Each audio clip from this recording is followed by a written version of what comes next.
Salut tout le monde. Allez, let's go pour le partage.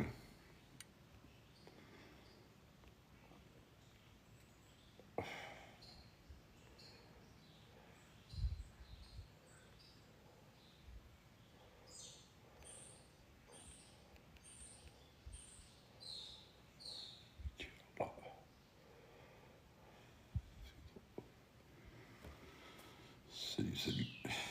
Salut, Kada. Adèle, salut.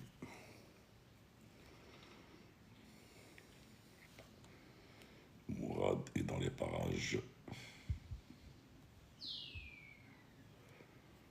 Mourad est dans les parages.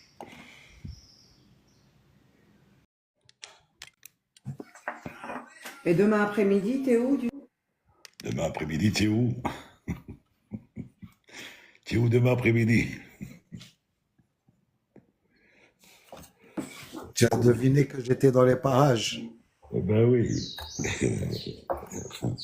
J'ai entendu demain après-midi, t'es où?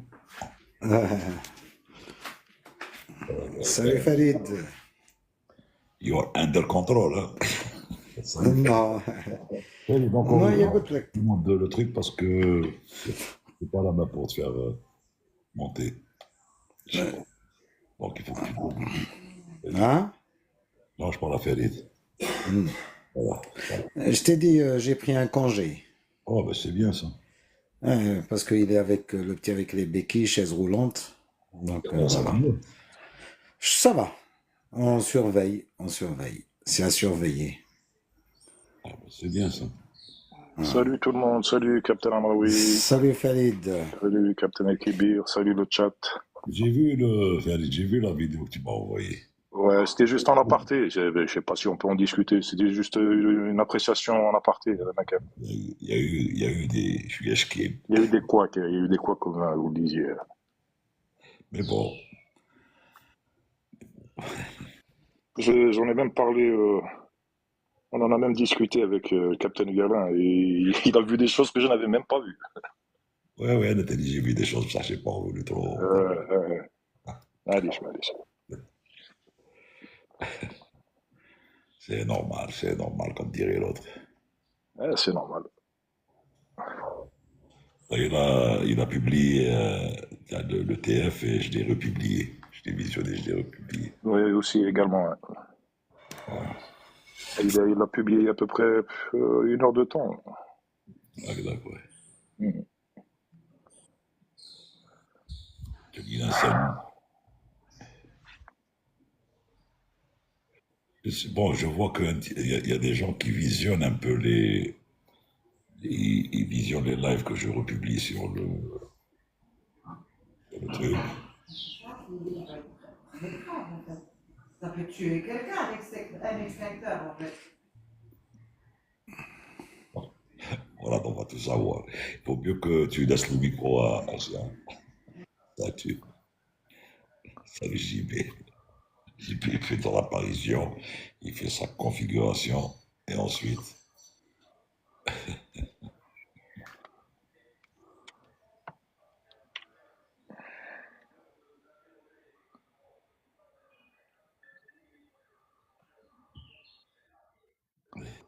JB. Bon, j'ai vu. Ouais. Donc j'ai vu qu'il y a des gens qui visionnent les rediffusions de live sur YouTube.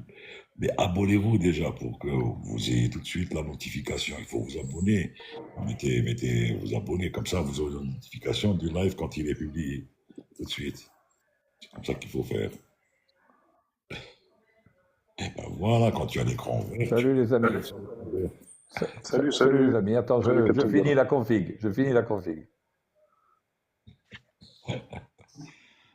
Tu n'as pas besoin de sortir pour terminer la config. Mais bon. Eh ben merci Janina. Il y a des gens qui percutent vite, il y a des gens, ben, malichouilla, mais bon, c'est normal ça.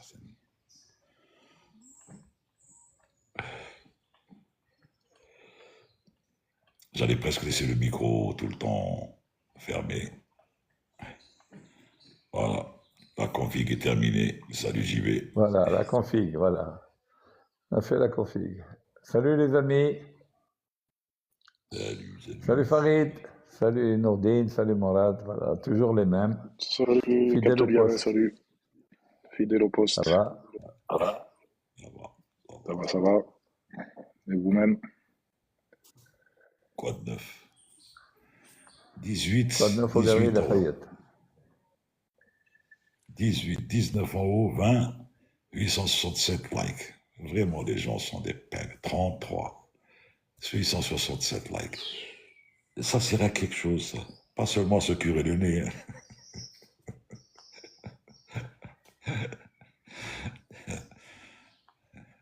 Ah, 930, 940, mais bon. Il faut jusqu'à crever le truc, l'écran. Sinon, on va changer de contexte. Hein. On va plus parler. Je m'excuse, hein, comme je ne suis pas un habitué de TikTok. Non, quand on le guest, c'est pas. Les likes, quel est l'intérêt des likes? Je pose la C'est question. pour faire la visibilité. La visibilité sur TikTok.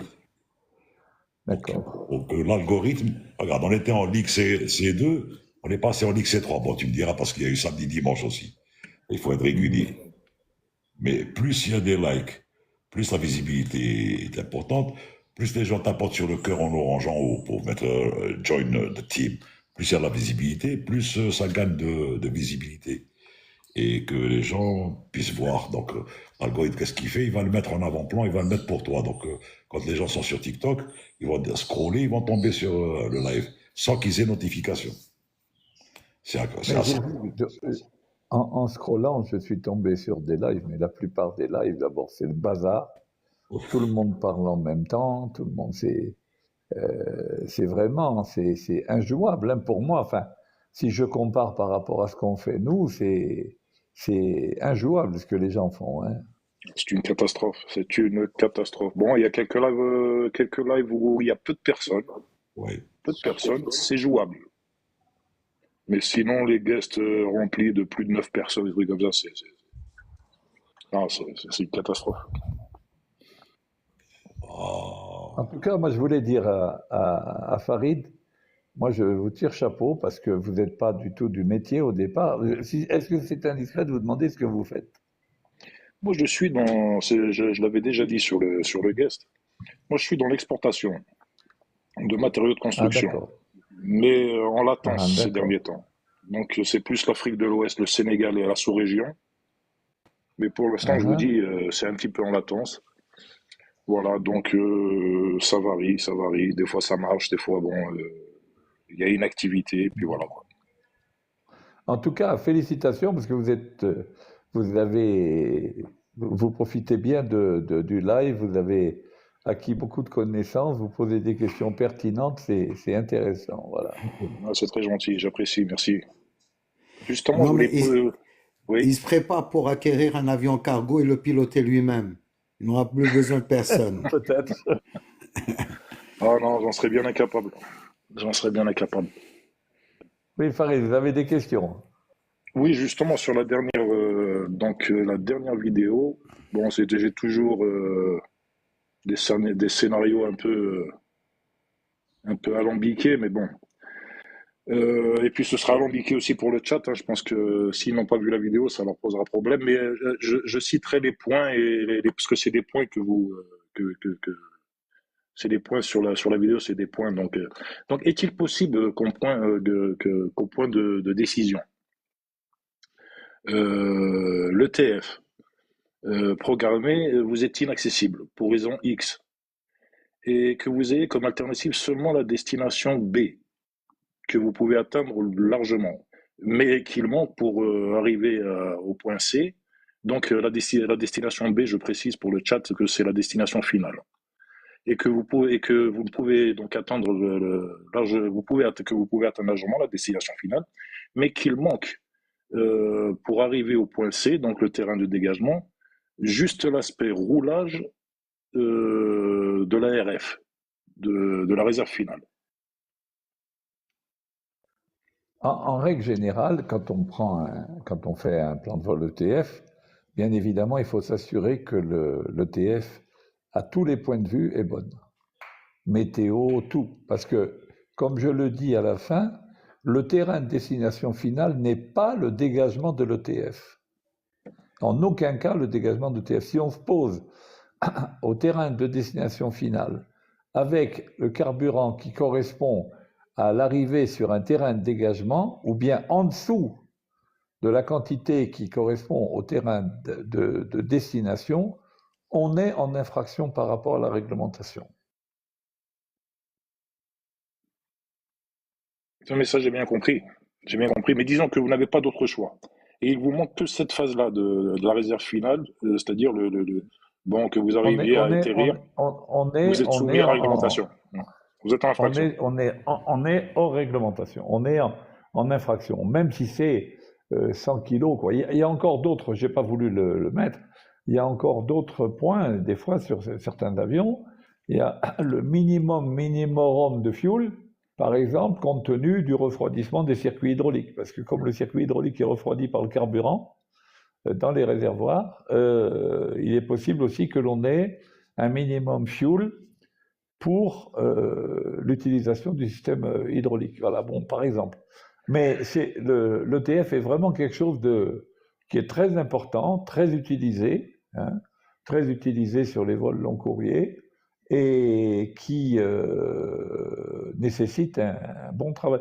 Moi, j'ai fait cette vidéo après la précédente pour le calcul carburant, parce que justement, l'integrated range, c'est ce qui nous servait. C'était très important de calculer exactement la quantité de carburant qu'on allait avoir pour bien avant l'heure savoir si on allait descendre à se poser à l'ETF ou bien continuer. Voilà.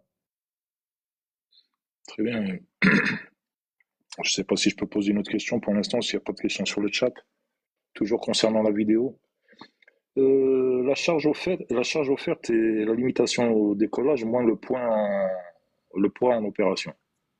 Et là, Captain Lialin, vous n'avez pas voulu utiliser le terme diminuer le poids en opération pour choisir le terme modifier le poids en opération.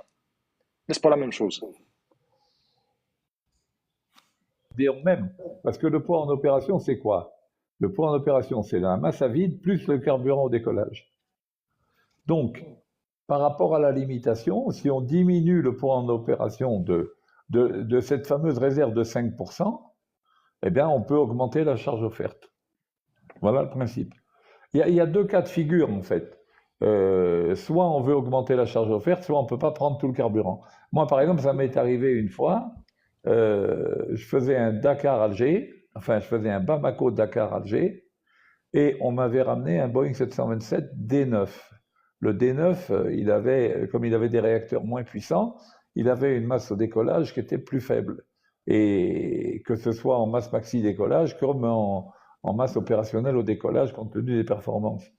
Et je devais faire un Bamako-Dakar-Alger et arriver à Dakar, compte tenu du nombre de passagers qui avaient été enregistrés de tout et tout, en fait du zéro fuel, je ne pouvais pas prendre la totalité du fuel.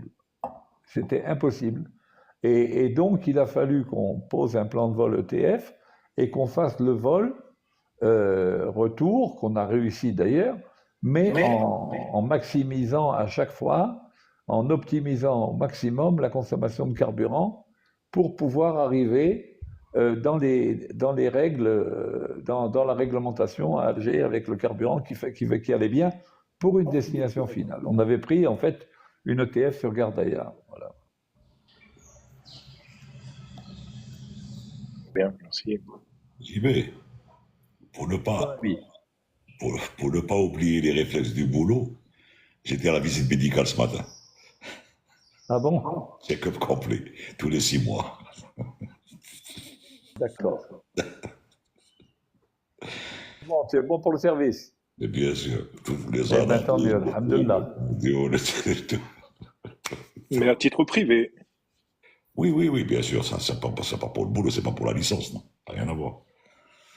Non, mais c'est vrai que quand on était opérationnel, c'était bien parce que on avait ce check-up tous les 6 mois qui faisait que on était sûr de notre santé. Non, au moins on checkait notre santé. Exactement. Il y a Adèle 7 Tango Victor Kilo Oscar qui vient de monter là. Oui. Salut Adel. Bonsoir. Salut. C'était une erreur hein, ما كنتش Bonsoir ندير Adel. la demande. Tu as risqué, tu es monté dans un avion sans carte d'accès. Norden, t'as vu le message d'un certain Amin Adam aussi? Attends, on va lui demander s'il veut poser une question à Adel pour profiter qu'il est dans le guest. Sinon, il va te débarquer. دروك لا ما عندي aucune question là. Ok, tu es débarqué. Vas-y, qu'est-ce que tu as dit voilà, je Il y a Amin Adam qui demande, qui te demande dans le privé, après il me demande à moi. Oh, j'aime pas ça, là, je suis hétéro. Bah, s'il veut poser sa question dans le privé, qu'il la Oh, pose. On va voir. il a posé une question à Bin Adam. Salam alaikum, عمي مراد نحتاجك من بعد في البريفي على هذا المجال تعيش إذا أمكن. Bah oui, s'il veut. إذا ممكن. Bon, وانت تاني عمي نور الدين نحتاج أو نبات في البريفي. non, ça va virer vers autre chose. Hein. Ouais, mais c'est pas grave. Ouais, ouais. Si j'aurais une question, je poserai en commentaire. Ok, Adèle. Janina. Ça, maintenant, on va peut-être obliger les gens à monter poser la question dans le guest. Parce que comme ça, des fois, des questions qu'ils posent sont saccagées ou bien le clavier, des fois, il pose problème. C'est des petits claviers dans les smartphones. Et là, je préfère que les gens demandent à monter, posent leurs questions.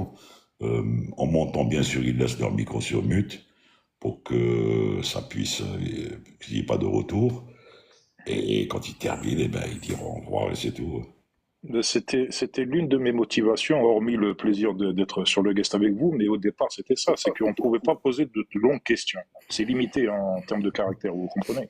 Exactement, j'avais compris, Khalid. Et c'est tout à fait ça, je suis tout à fait d'accord avec toi. Alors, JB, il y a une question. Bonsoir, messieurs. À quelle vitesse on peut déployer les spoilers? J'ai dit pour reconsidérer sa question, de la reposer.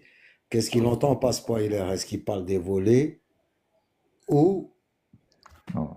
Il parle des spoilers, des aérofreins. Les aéroports. des Les spoilers, aérofreins? les spoilers, il n'y a normalement pas de. Enfin, ça dépend peut-être des avions. Hein. En tout cas, les Limitation de avions que j'ai vitesse. pilotés, il n'y avait pas de Il n'y limite. a pas de Il n'y avait pas limitation de limite de du vitesse, tout pour les spoilers. sauf qu'il y avait un blowdown, un effet de blowdown au cas où l'effort sur les spoilers était trop important. Il pouvait éventuellement être rentré légèrement, mais il n'y a pas de limitation de vitesse sur les spoilers. Il y a une restriction seulement quand il y a un problème technique, enfin, qui est émis par les CAM. Ils te diront do not use the spoiler. Donc il y a une interdiction à un moment donné s'il y a un problème qui puisse Et on est limité à basse altitude, Norden. À Alors, 400 pieds, 500 pieds, on est limité. S'ils sont sortis, il te dit attention, les spoilers sont sortis. Exact. Il y a des avions, par exemple, comme le Boeing 727, où on n'avait pas le droit de sortir les spoilers quand les volets étaient sortis. Voilà. Parce que ça perturbait trop l'écoulement de l'air derrière l'aile, et donc ça risquait de perturber au niveau du plan fixe horizontal. Voilà. King of the Roads. Non, je ne sais pas qui c'est qui faisait des tours il faisait des tours de piste apparemment, le Jet Victor. Non, je ne sais pas. On peut le voir sur l'Igloo, Mourad peut nous le dire peut-être aussi. Non, moi, je suis déconnecté, Norden. J'étais en formation UPRT. Ouais. Voilà. On s'est amusé un petit peu. Comme d'habitude, comme tout le temps. Ouais.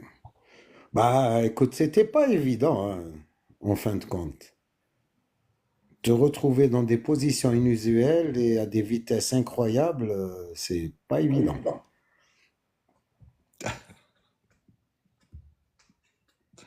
Encore une fois, si c'était évident, tout le monde ferait pilote de ligne. Et dans le deuxième volet de la question cachée, je préfère m'abstenir. Pour moi, c'était magnifique. Sinon, j'ai une question aussi, Captain Diana, par rapport à l'avant-dernière vidéo, où vous parlez de la consommation du fuel.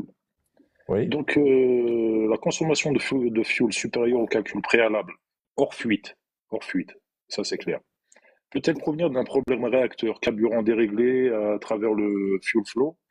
Et si tel est le cas, arrivez-vous à déceler cette problématique et en faire rapport aux techniques, c'est-à-dire déceler cette problématique hors automatisme, hein? La plupart du temps, c'est dû au vieillissement de la cellule et au vieillissement des réacteurs. Parce que, en fait, un avion, quand il vieillit, sa traînée de la skin friction drag augmente parce que le fuselage est un peu gondolé, il est pas tout à fait propre, etc. Les réacteurs aussi sont moins performants et donc on a des consommations réelles qui sont légèrement supérieures à ce qui était calculé. Donc, mais c'est juste un réajustement, hein. Si on est à 50 kilos au-dessus ou 100 kilos au-dessus, ben on le note et on va. Et puis bon, ça fait partie du suivi avion, hein. Éventuellement, on peut le signaler. Oui, on peut signaler que tout étant donné, on a nécessité, on a eu une consommation de carburant largement supérieure à celle qui était prévue. Voilà. Et maintenant, Adel, on a des facteurs de performance qui sont introduits dans le FMJEC, c'est le idle perf.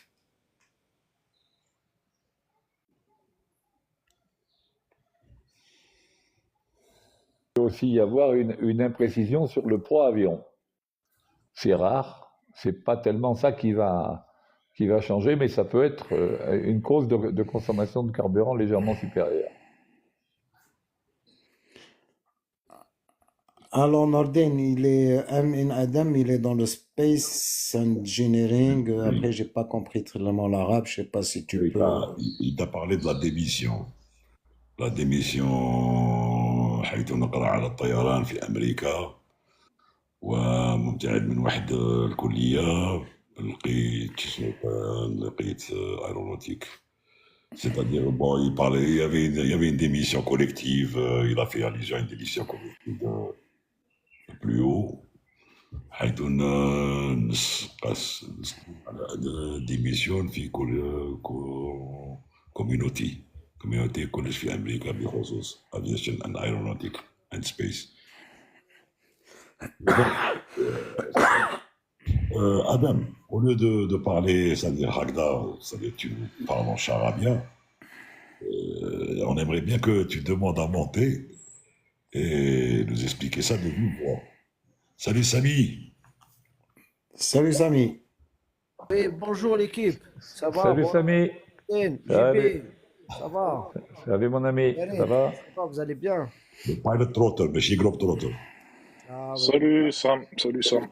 Salut. Mais là, je suis votre voisin, je suis à Paris. C'est bien, c'est bien. Non, on est deux, Sam. Ah oui, bah, je suis à Paris. C'est bon, on sort de l'hôtel dans 1h30, on sort de l'hôtel. Retour. C'est incroyable Sam, hein. On est voisins alors qu'on est à plus de 1200 km, mais vous avez une appréciation de la distance. Vous, les pilotes, c'est incroyable. Ouais. Non, mais Farid, il est voisin avec moi, hein. Il est voisin avec moi, on est voisins à Paris. Toi, oui. JB, encore merci pour les vidéos. La dernière, j'ai pas pu la voir encore, mais bien sûr, à Calabal, popcorn, il faut toute une installation pour regarder tes vidéos. La dernière, elle va t'intéresser, c'est sur l'ETF. Je suppose que vous faites des vols avec l'ETF. Merci, Voilà. merci. Voilà. Eh bien, écoute, j'attends ton avis. Voilà. S'il y a des améliorations à apporter. Merci, JB. Tu mettras combien de temps, Samy, sur après 8 heures? Sur Doha, non, temps de vol 6h20, 10h20. Ouais. plus 16 minutes de roulage. Je viens de recevoir le plan de vol, je suis en train de voir. 57 tonnes de fuel. Bravo. Et voilà. 6h20, vent favorable. Oui, vent arrière, généralement vers l'est. Vers l'est, vent arrière. Oui, vent favorable, plus 18 nœuds. En général, vers l'est, c'est vent arrière. Quand tu viens Par vers contre, on l'ouest, a, par contre, il y a un souci là en ce moment, c'est l'espace aérien iranien. Donc tous les plans de vol sont en train de changer là parce que بدات الحالة تقراص. Donc voilà, on a un plan de vol que j'ai jamais vu. On doit descendre au sud pratiquement pour repartir vers Doha. Donc voilà. ouais. Pardon? Oui, oui, écoute, donc c'est tout à fait ça. Donc c'est ça qui change. Ah, qu'est-ce que tu veux? C'est de la Russie quand on vient de l'espace aérien européen. Ça pose pas de problème ou bien il faut tanner slalomer? Ça dépend quelle compagnie, JB. Il n'y a que l'Ukraine qui est. Ça dépend quelle compagnie. Il y a des compagnies qui n'ont pas le droit de survoler certains espaces. Et nous, on n'a pas de problème avec les Russes. Donc, euh, donc on n'a Nous pas de aussi, problème. nous aussi, la même Exactement. Air chose. Algérie n'a pas de problème, mais plein d'autres ne peuvent pas traverser. Donc, ça dépend la compagnie. Ça dépend du pays plutôt, sans entrer dans des considérations politiques, plus que des compagnies. Oui, j'ai Et vu quand on l'autre dit, jour le tracé d'un vol Londres vers l'océan Pacifique. C'était bizarre, effectivement. Ça passait et il évitait carrément la Russie, quoi, alors que normalement ils auraient dû passer par la Russie pour y arriver, quoi. Vous disiez, Captain Jadin, slalomer.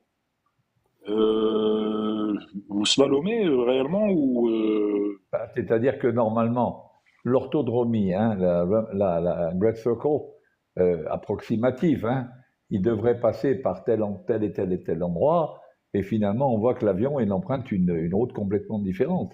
Ouais. Donc, ça rallonge forcément le vol, etc., etc. Quoi. Et c'est-à-dire que le gars, il contourne, quoi. Bon, j'appelle ça slalomer, mais oui, c'est contourner plutôt les pays, quoi. oui, parce que slalomer, c'est plutôt aller en zigzag, quoi. Donc, ce serait un peu. Ça, c'est Bien que, carrément, il contourne. Ouais. What is la fenêtre in English? Non, c'est interdit. Et sens interdit. Yeah. Sens What is interdit. la porte? Allô. Yes. Voilà. Tout simplement. Ils font la haute pour l'air. Quand vous montez, les gars, mettez votre micro sur mute. Comme le font tout le monde. Tu vois, tout le monde dans le truc. Moi-même, des fois, quand je suspecte un petit bruit, je mets sur mute. Après, des fois, gars, je l'oublie. Si je vois pas en haut qu'il est muté, je peux pas le savoir. Mais Nordine, n'oublie pas que nous, on a l'habitude de parler sur une radio, et quand on sélectionne une fréquence, la première des choses qu'on fait, c'est d'écouter avant d'appuyer sur le push to talk. Voilà, c'est tout. Hein. Alors, JB, sinon, si on oubliait le truc allumé, ils entendraient des choses, hein.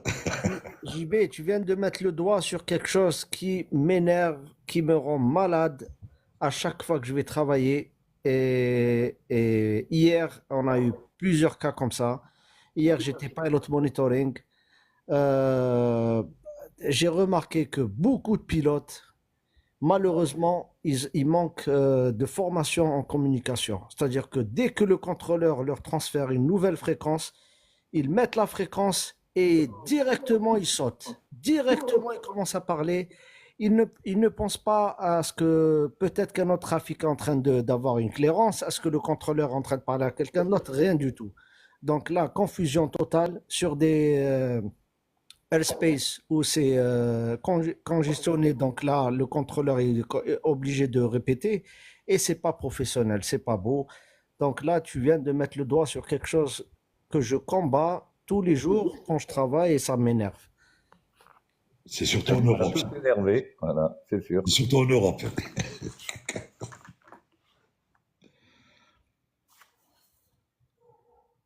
ouais, c'est un peu les lives anarchiques dont on parlait, quoi. Tout le monde parle en même temps. Tout à fait. Ah, tout juste C'est le- surtout à Paris que t'as les gens qui te laissent pas placer un mot. Là, c'est surtout les pilotes d'Air France, hein. Quand ils tiennent le micro, ils sont toujours à se plaindre. J'allais le dire, Alpha Fox. Ah oui, ils sont là à se plaindre pour un oui, pour un non. Ils te laissent pas placer un mot. Et toujours à vouloir passer devant les autres. Donc ça n'a pas changé. Depuis le temps, ça n'a pas Non, ça ne changé. changera pas, JB, ça ne changera pas. Mourad, tu es On peut pas faire une approche visuelle. On pourrait pas faire ci, on pourrait pas procéder direct.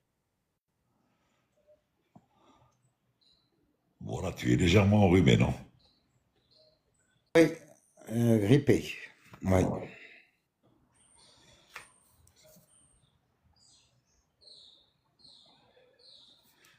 Ah, Ils ont tout compris. Il n'y a pas de C'est bien. question. Au fait, il y a une question, la 121.5. Alors, Kilo Oscar, est-ce que quelqu'un peut me parler de la 121.5? de quoi? Oui.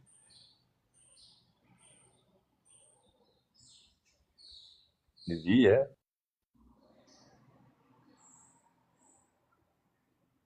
Ton micro est sur off. Tu voulais dire quelque chose, JB? Non, non, allez-y sur 121.5. Hein. Faut l'utiliser en service pour moi.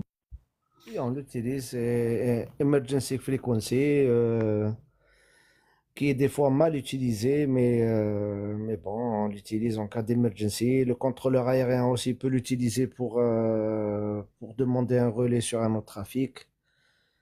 Quoi aussi? On l'utilise sur des airspace où on n'a pas de contact, on n'a pas de VHF ni HF, donc on peut l'utiliser. Le transatlantique. Voilà, et voilà tout ce que je peux dire, hein. Mais J'ai vu. la fréquence que j'adore, c'est 1, 2, 3. 1, 2, 3, 4, 5, ouais. J'ai vu une communication tour, tour avion où un pilote a fait un go-round parce qu'il avait un passager qui a couru vers les toilettes. C'est une cause de go-round, réellement. Il y a eu une suspicion. Il courait pas, en fait. Après, il a su qu'il courait vers les toilettes, mais c'était une suspicion d'un hijack. Donc, oui, il faisait go-round parce qu'il faut maîtriser la situation. Que le PNC maîtrise la situation, ensuite revenir.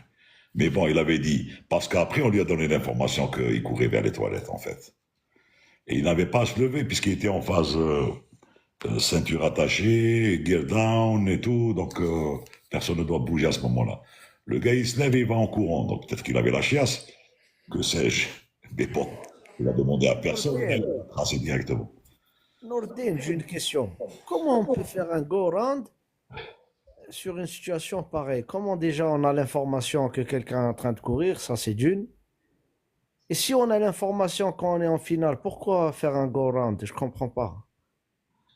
La question, l'histoire, elle est pas. Elle n'est pas nette, parce que lui, après, dans un truc en aparté, il avait dit il y a eu suspicion de venir à l'avant. Je pense que c'est le chef de cabine qui a appelé. Et donc la suspicion, il vaut mieux être au sol et qu'être en l'air, essayer de résoudre une situation en l'air. Donc, C'est ce que j'allais dire, voilà, c'est ce que j'allais dire, Sam, exactement. C'est Sam, plus résolu, c'est plus résolvable, enfin, enfin, c'est plus facile de régler ce problème au sol que de redémarrer et de faire un go round, ça c'est clair. Je suis oui, mais bon, d'accord. ça, c'est les anglo-saxons, ils aiment bien que tout soit safe, tu sais, quand ils commencent une checklist, ça commence à A, ça se termine à Y. Je suis- Là, on est à A, on va au C, on va au D, on revient au B, et voilà. Ils n'ont pas la réflexion que nous avons, nous. Au moins, c'est par étapes, ils sont très procéduriers. Allez, Voilà, ceci dit, la procédure, elle est encore en investigation.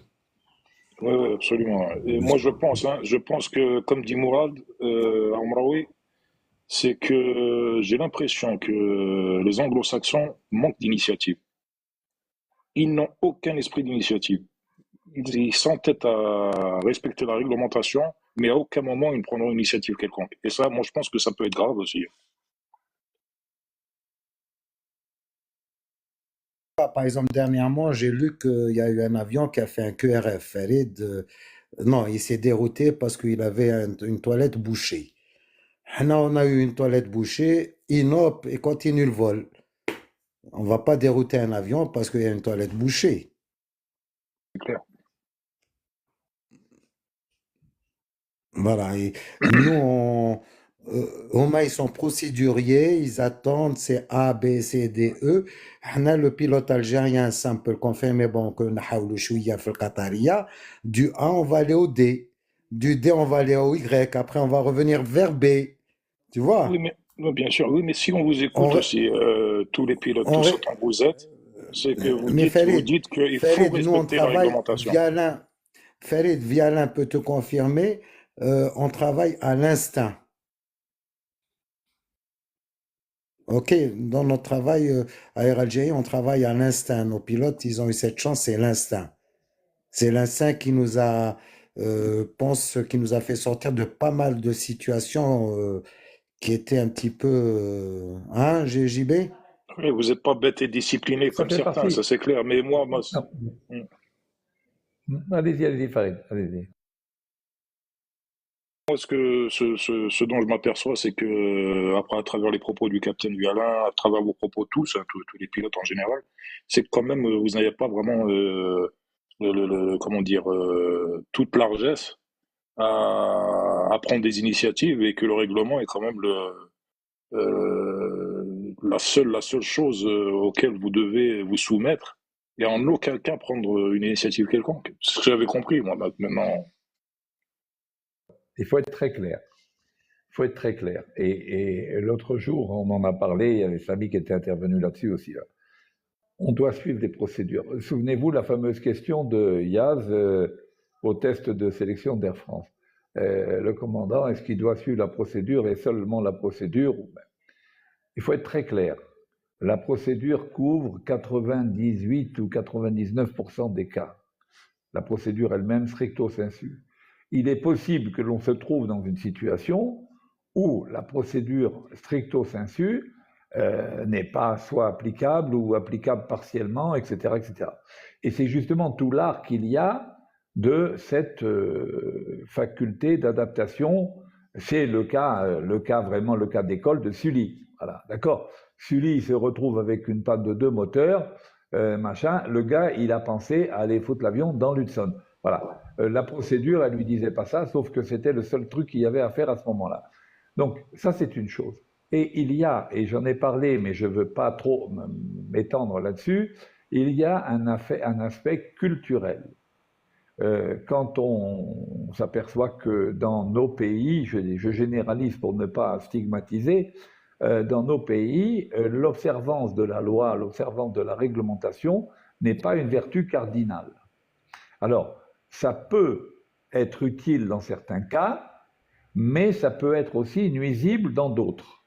Donc, si vous voulez, ce qui fait la différence, et je rejoins ce que dit Monlad, dans la mesure où nous, comme culturellement parlant, on a une plus grande faculté d'adaptation devant une situation un peu différente de celle qui prévaut pour l'application de telle ou telle procédure, on sera capable peut-être de trouver le petit grain de folie qui va nous permettre de régler le problème.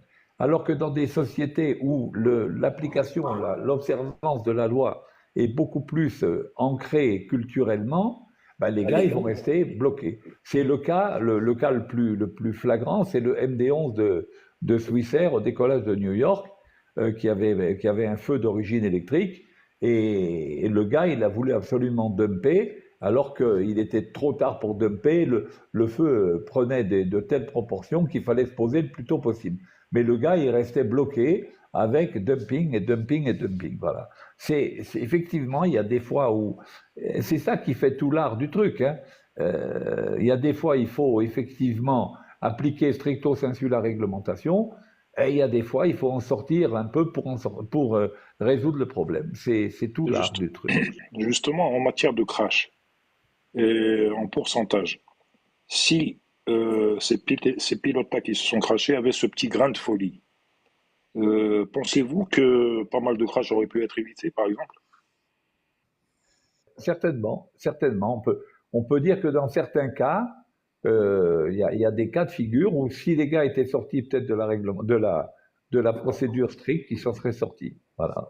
On peut le dire. Mais après, il faut vraiment aller dans le détail du détail. Est-ce que je peux rajouter quelque chose, s'il te plaît, JP? Au contraire. Moi, ce que je veux dire, c'est lors d'une situation X, un problème technique, n'importe quelle situation dans l'avion, tout le monde peut appliquer la procédure écrite et peut l'appliquer parfaitement. Maintenant, quand on finit l'application de la procédure, il y a un autre paramètre très important qui prend le dessus, c'est l'expérience et le knowledge. C'est-à-dire que là, dans une situation qui est la même pour nous tous, on a tous appliqué la procédure, JB, Morad ou la Nordine, ils vont sortir quelque chose qui va apporter un plus bénéfique à une situation, plus que moi. Pourquoi? Parce qu'ils ont une expérience beaucoup plus importante que la mienne. Ils ont un vécu beaucoup plus important que le mien. Donc moi, en appliquant toute la procédure, j'essaie de sortir de cette procédure, mais j'arrive pas à un résultat optimum, alors que des gens expérimentés avec un vécu peuvent atteindre ce résultat qui va faire la différence à la fin de la journée ou à la fin du vol.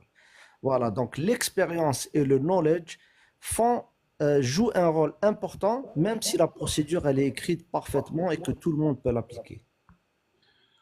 Absolument. Le survol des océans est différent. Différent des survols des mers. Oui, les océans, c'est une procédure, d'abord c'est énorme l'océan, que ce soit Pacifique ou l'Atlantique.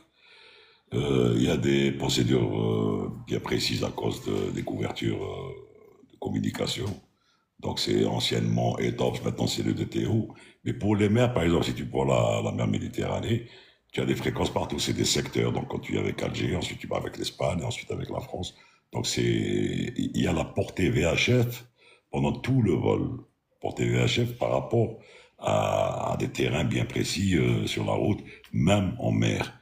Même quand on va par exemple vers l'Est, en allant Tunis, Malte. Donc tout ça c'est des secteurs, mais il y a la portée VHF. Sur l'océan, non. Sur les océans, non. Donc il y a des secteurs distincts et il faut passer par la HF, ou bien par la CARS, ou bien par surtout HF et ACARS. Donc voilà, c'est différent, oui, le survol. Et puis on a des terrains que la côte n'est pas très loin sur les mers, on a les côtes à côté, on a des terrains tout autour, alors que sur l'océan, les terrains sont très très loin les avions sont très loin des côtes. Voilà. On s'interdit pourquoi Moi, j'ai une question. Oui, vas-y. J'ai une question maintenant pour vous qui avez fait du 330 ou même SAMI sur 777 ou 787. Lorsque vous avez une combinaison de panne, et il est possible qu'on ait une combinaison de panne, et que cette combinaison de panne affecte les performances globales de l'avion, est-ce que l'ICAM vous le signale, ou bien est-ce que le système informatique vous le signale? Vous donne, non, ma question c'est plutôt, est-ce qu'il vous dit, attention, dans ce cas-là, vous ne pouvez pas faire ceci ou cela? Est-ce qu'il vous le dit? Vas-y, voilà. Voilà, tu veux répondre ou je réponds? Oui, je peux lui répondre et après tu réponds puisque ce n'est pas les mêmes. L'ICAM ne te dit pas, il va nous donner ce qui est limité, etc. Après, nous, on peut se référer à la MEL directement en croisière, la consulter pour avis, c'est tout. Mais généralement, si on est sur l'Atlantique, c'est un déroutement. Quel que soit X, c'est un déroutement. Parce que si ça réduit les performances de croisière sur l'Atlantique, il faut se dérouter directement. Voilà. Je pense que JB veut dire, est-ce que l'ICAM te donne exactement tout ce qu'il faut faire ou bien se référer déjà d'emblée à quelque chose d'autre en fonction de la panne, de la séquence des pannes? Ah non, il nous dira pas quoi faire, il nous donnera que D'ailleurs, Airbus, qu'est-ce qu'il a fait? Je ne sais pas, Boeing, il va nous le dire, Sam. Boeing émet des bulletins, Airbus émet des bulletins, et le bulletin est prédominant par rapport à l'ICAM, par exemple. Le bulletin. Airbus est prédominant par exemple, je te donne un exemple, l'IDG 1 et 2. L'ICAM va te dire coupe l'IDG, tu vas couper l'IDG. Si l'IDG 2 tombe en panne, il va te dire de couper l'IDG, donc panne totale d'électricité.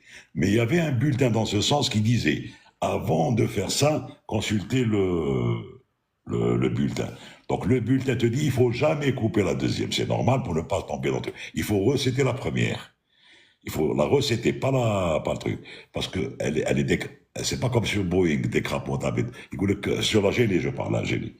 Il faut la recéter. L'IDG, une fois que tu l'enlèves, ça est terminé. Mais si tu enlèves la deuxième, c'est terminé encore plus. Ça, c'est clair. Et il y a donc Sans les Merlec. Voilà. Tu vas directement les Merlec. Alors, les Merlec, je te dis pas après, hein, c'est. Mais c'est quand même incroyable, Nordine, que quand même l'ICAM vous dit de faire une action et qu'on vous demande de vous référer à une autre source d'information par rapport à un bulletin. Je vais te dire pourquoi, Farid. Attends, je vais te dire. Parce qu'Airbus, jusqu'à un certain moment, il y avait des choses qui arrivaient en séquence. Et pas toutes les compagnies qui le faisaient. Ça dépend du MSN, c'est-à-dire du numéro du NSN, du numéro de série de l'avion, nanana. Donc, il faisait cette protection jusqu'à ce qu'il arrange l'histoire. Quand il arrangeait le hardware ou le software terreau, il remettait en branle tout ça, il annulait le bulletin par note de service. Mais tout ça, c'est des choses qui arrivent. La plupart des pannes sont indiquées par le truc. Mais sinon, par exemple, tu prends le cas, JB, tu prends le cas du smoke avionique, smoke, ou là, l'ICAM va te donner.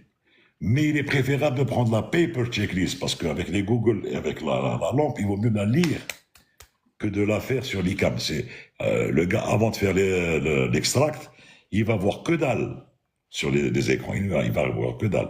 Donc il lui faut absolument la lire sur la paper. C'est pour ça qu'il y a une paper checklist d'abord. Sam, je ne sais pas si sur Boeing c'est la même chose ou pas. Juste, je vais faire très court. Déjà, sur les FCOM bulletins, il y a deux types de bulletins. Il y a le FCOM bulletin, il y a le FOT bulletin. Le FCOM bulletin, c'est un bulletin émis par Boeing, ou je ne sais pas pour Airbus comment ça fonctionne, mais pour Boeing, il est émis par Boeing, et c'est un bulletin qui touche safety of the aircraft, safety of the airplane, c'est-à-dire qui touche des systèmes. Si le FCOM bulletin n'est pas bien appliqué, il peut toucher à la safety du vol. OK. L'FOT bulletin, non, il ne touche pas à la safety du vol. S'il n'est pas appliqué, il ne touche pas à la safety, même s'il est recommandé qu'on applique le FOT bulletin. Ça, c'est deux bulletins différents. Ça, c'est d'une. Maintenant, pour répondre à la question de JB, si on a une combinaison de pannes, il y a deux points importants. Le premier point, c'est avant décollage. Au sol, si on a deux MEL et les deux MEL demandent des penalties, Pénalité. Voilà, des pénalités au départ, c'est-à-dire qu'on doit faire des calculs au décollage.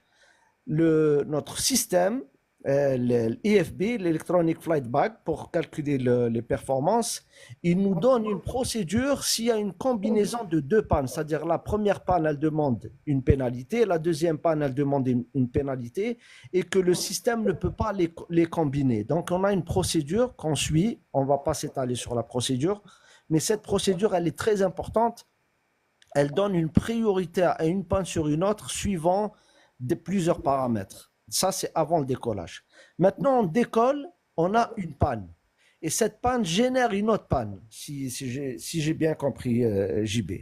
Donc là, la première checklist, il y a une priorité dans l'émission de la checklist par l'avion. L'avion va sortir la checklist prioritaire.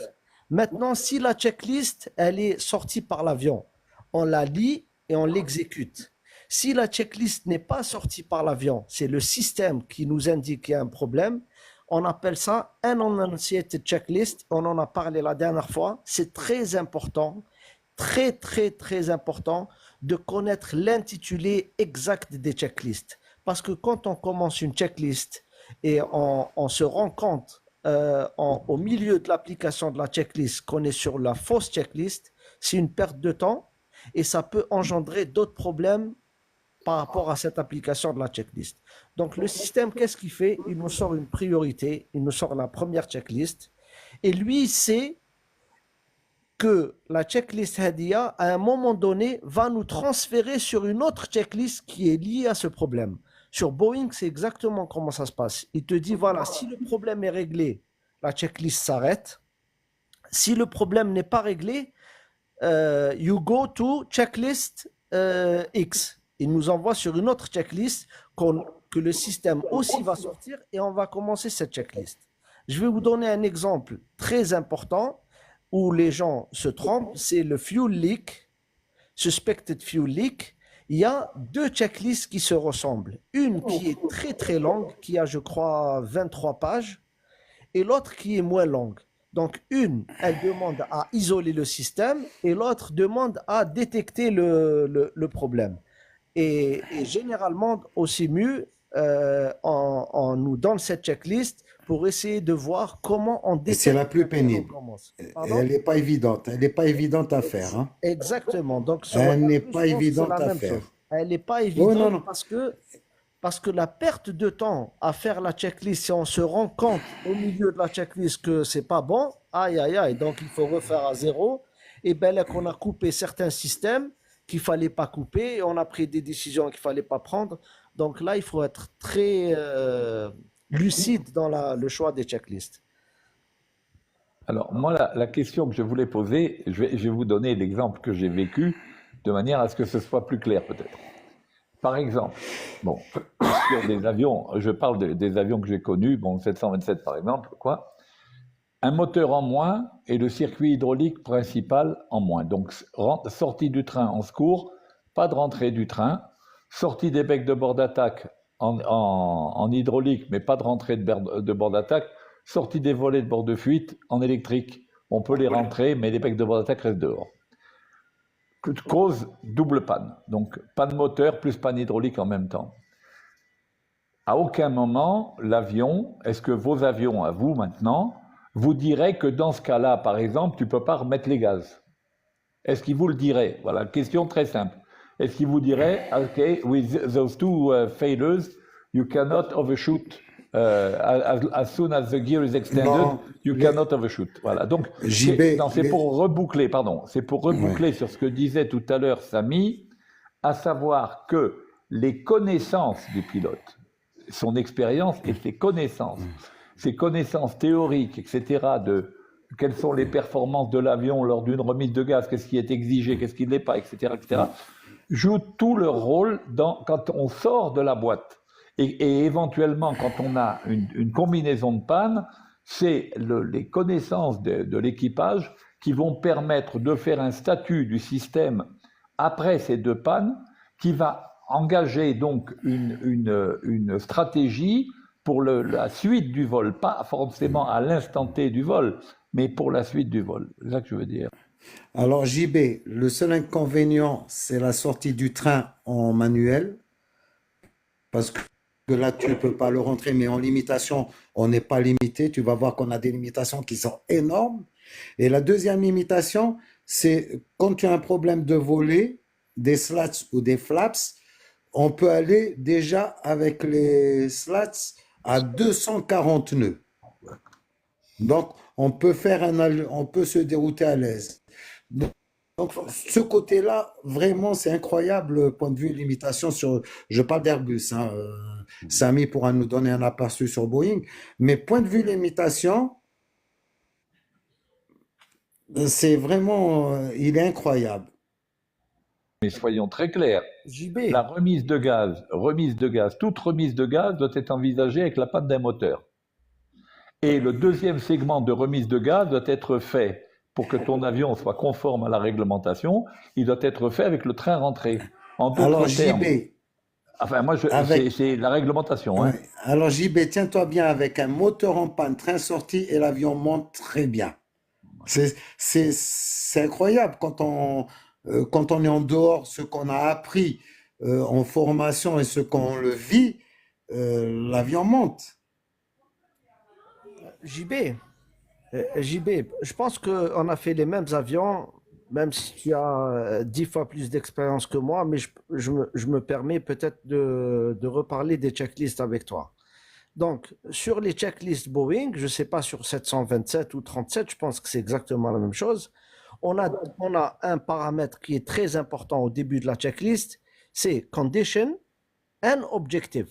Donc, la checklist, quand elle sort, elle nous donne les conditions, on doit les lire bien, c'est-à-dire qu'on a une panne, et après, quand on sort la checklist, on a les conditions de la checklist. La checklist, elle nous dit, voilà, one or more of these items, it's not operating, ou là, je ne sais pas. Condition. Objectif, c'est quand on fait l'action de la checklist, l'objectif de la checklist, c'est de remettre le système en marche, isoler un système, atterrir avec une configuration bien précise, etc. Donc, l'objectif. Maintenant, quand on commence à faire la checklist, pendant la checklist, on a des notes. Et ces notes-là, ils nous disent, par exemple, on n'a pas le droit d'utiliser le speed brake, on n'a pas le droit d'utiliser l'auto-brake. En cas de remise des gaz, on ne doit pas monter le train. En cas de remise des gaz, on ne doit pas rentrer les flaps, etc., etc. Donc, les notes sont très importantes. Quand on fait le review, quand on finit tout, on fait un review. Et en cas de remise des gaz, pas parce qu'on a traité la panne et qu'on a fini les checklists qu'on est en finale, qu'on va atterrir à 100%. Peut-être qu'on est en finale et on ne va pas atterrir. Donc, on plane en cas de non-atterrissage. Si on remet les gaz avec les conditions qu'on a, est-ce qu'on rentre les trains? On ne rentre pas les trains? Qu'est-ce qu'on fait? Et c'est la checklist qui nous le dit. Voilà. Je ne sais pas si... JB, ouais, C'est bon.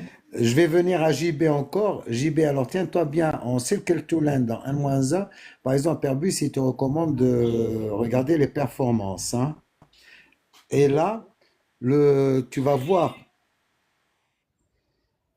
que avec les performances sont vraiment supérieures à ce qu'on a.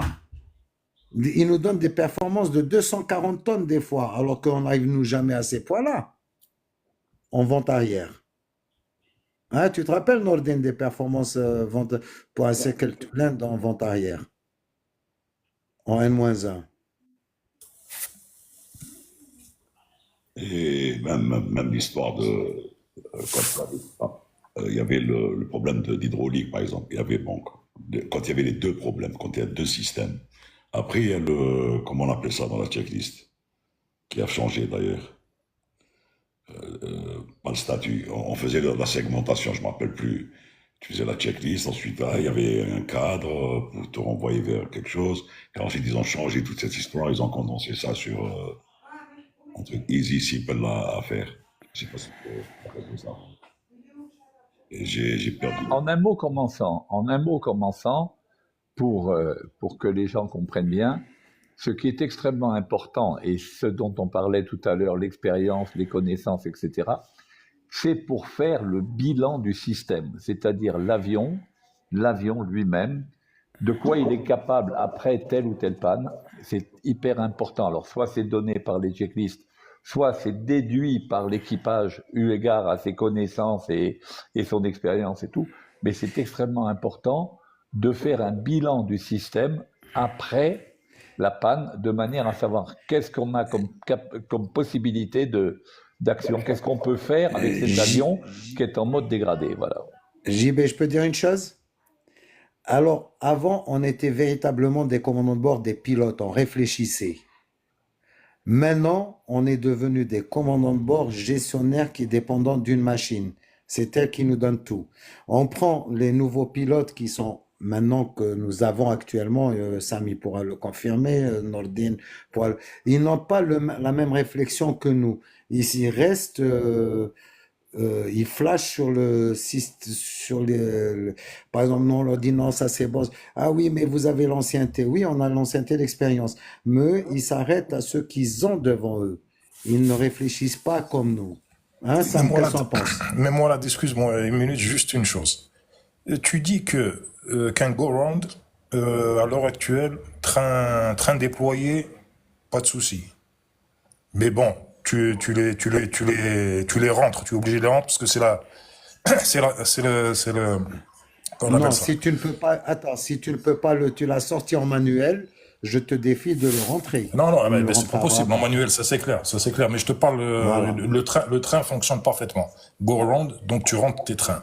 Et le capitaine Oui. Guyalin nous dit que, et tu nous dis, toi, donc Mourad, qu'il n'y a pas de souci. Je veux dire, avec les trains déployés, on peut faire un go around sans problème.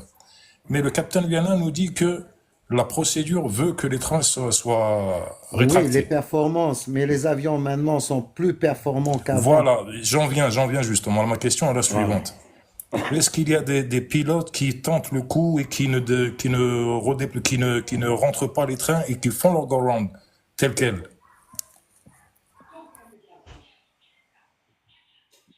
Repose ta question, je t'ai pas suivi. Hassan JB, moi, je lui réponds. Farid, on tente pas de coups, on tente rien du tout. On applique les procédures, mais on peut pas tenter des coups. Je rentre pas les trains, je rentre les trains, je rentre pas les volets.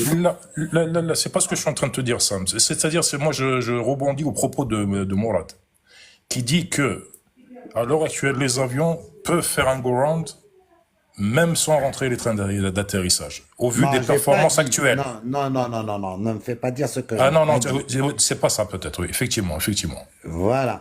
J'ai dit maintenant, les avions, le seul problème qui se pose, que avant on avait un problème de performance avec le train sorti, maintenant il n'existe pratiquement plus, vu que le train on peut pas le rentrer. Mais les avions sont très performants. Ok. Quand tu sors le train en secours, tu peux pas le rentrer. Donc, il te dit, qu'est-ce qu'il va te dire dans la checklist? Tu vas avoir du fuel, que tu vas consommer du fuel en plus, en cas de dégagement. Avant, on n'avait pas ça sur les checklists, hein, JB. Il te disait pas que tu pouvais te dérouter, que Non. tu pouvais Après, monter. tu pouvais. Non, il fallait rentrer dans le tableau Gear Down Cruise. Hein. Et c'était limité, c'était trop limité. Il y avait beaucoup de limitations. Oui, bien sûr, on était limité en accrochage, en fuel, etc. Ça, bien c'est sûr. dû au moteur parce que ça poussait pas, c'était des printemps. Mais ce que je veux dire, par exemple, si on prend l'accident de Taman Rasset, d'accord, est-ce qu'avec un Airbus, en ayant laissé le train sorti, est-ce que ça serait passé quand même? Voilà, la question, elle est directe et simple. Non, je pense pas. On pense pas, il faut pas Donc, ça veut tenter le donc diable. dire que non, mais ça veut donc dire que l'Airbus, c'est pas un suravion, c'est pas un surhomme. Il est soumis aux mêmes lois que tout le monde, à savoir qu'il est biréacteur à la masse maxi décollage du jour, train sorti, un moteur en panne, il remplit pas les 2,4% du deuxième segment, la pente de 2,4% qui est requise au deuxième segment. Voilà ce que On je n'est veux dire. pas, Et JB, donc, on est, comme c'est la même ah, chose pour la remise de gaz si on a le train sorti, quand on a un moteur en panne, C'est toi qui es en panne maintenant.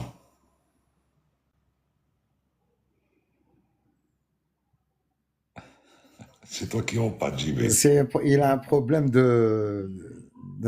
ouais, il a un Tiens, problème d'internet. جاب لي ربي كوباوه من تولوز ديريكت طبع طاوه كوباوه. Airbus, direct. Mais j'ai compris, Sam, non, là, j'ai compris ce que tu veux dire, hein, Sam, il n'y a pas de non, souci, j'ai bien compris que vous ne tentez rien, ça c'est clair, ça c'est clair. peut-être que j'ai été coupé en cours de route. Ce Ouais. que je voulais dire, c'est que si, à la masse maxi décollage du jour, on a une panne moteur et qu'on ne rentre pas le train au deuxième segment, est-ce qu'un Airbus va se casser la gueule? Normalement, il va se casser la gueule. S'il se casse la gueule parce qu'il n'est pas en configuration deuxième segment, alors il se cassera la gueule en cas de remise de gaz avec le train sorti et un moteur en panne. C'est tout. Voilà. Peut-être bien que oui, peut-être bien que non, hein, Nordin. Je peux pas te dire. Je Et il pense défend. qu'avec Nordin, il se casse pas la gueule. Hein. Sur le plan de la réglementation. C'est vrai. Mais tout a été fait, disons, dans un sens de sécurité où maintenant, c'est sûr que c'est perfectible, c'est sûr que ce n'est pas à 100% sûr. Donc voilà. Attends, Je vais prendre mon thé, Tea les time, amis. tea time, À tout tea à l'heure. time. À tout à l'heure, les amis.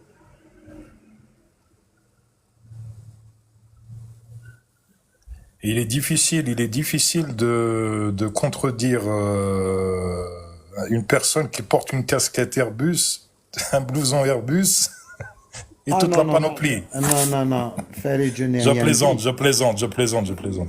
Farid, j'ai dit les avions sont tellement performants de nos jours qu'avant les réacteurs, tu vois les réacteurs d'un 727 ou d'un 737 par rapport à un 777 ou un 330 ou un Dreamliner ou un 350 ou hey, mon ami, ça pousse, même avec un seul réacteur, il pousse, hein.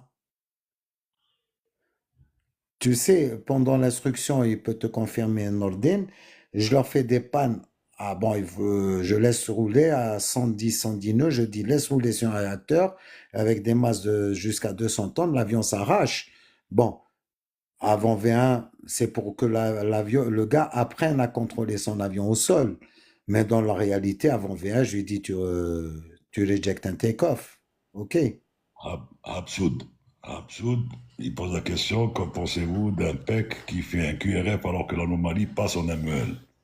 Eh bien, s'il a fait un QRF, même si l'anomalie passe en MEL, il va motiver ça dans un ASR, dans un rapport à la direction des opérations, et motiver son QRF. Donc, ça ne veut pas dire que parce que l'anomalie passait en MEL, que ça ne lui donnait pas le droit de faire un QRF. S'il a fait un QRF, c'est qu'il doit lui-même l'expliquer pourquoi et le motiver.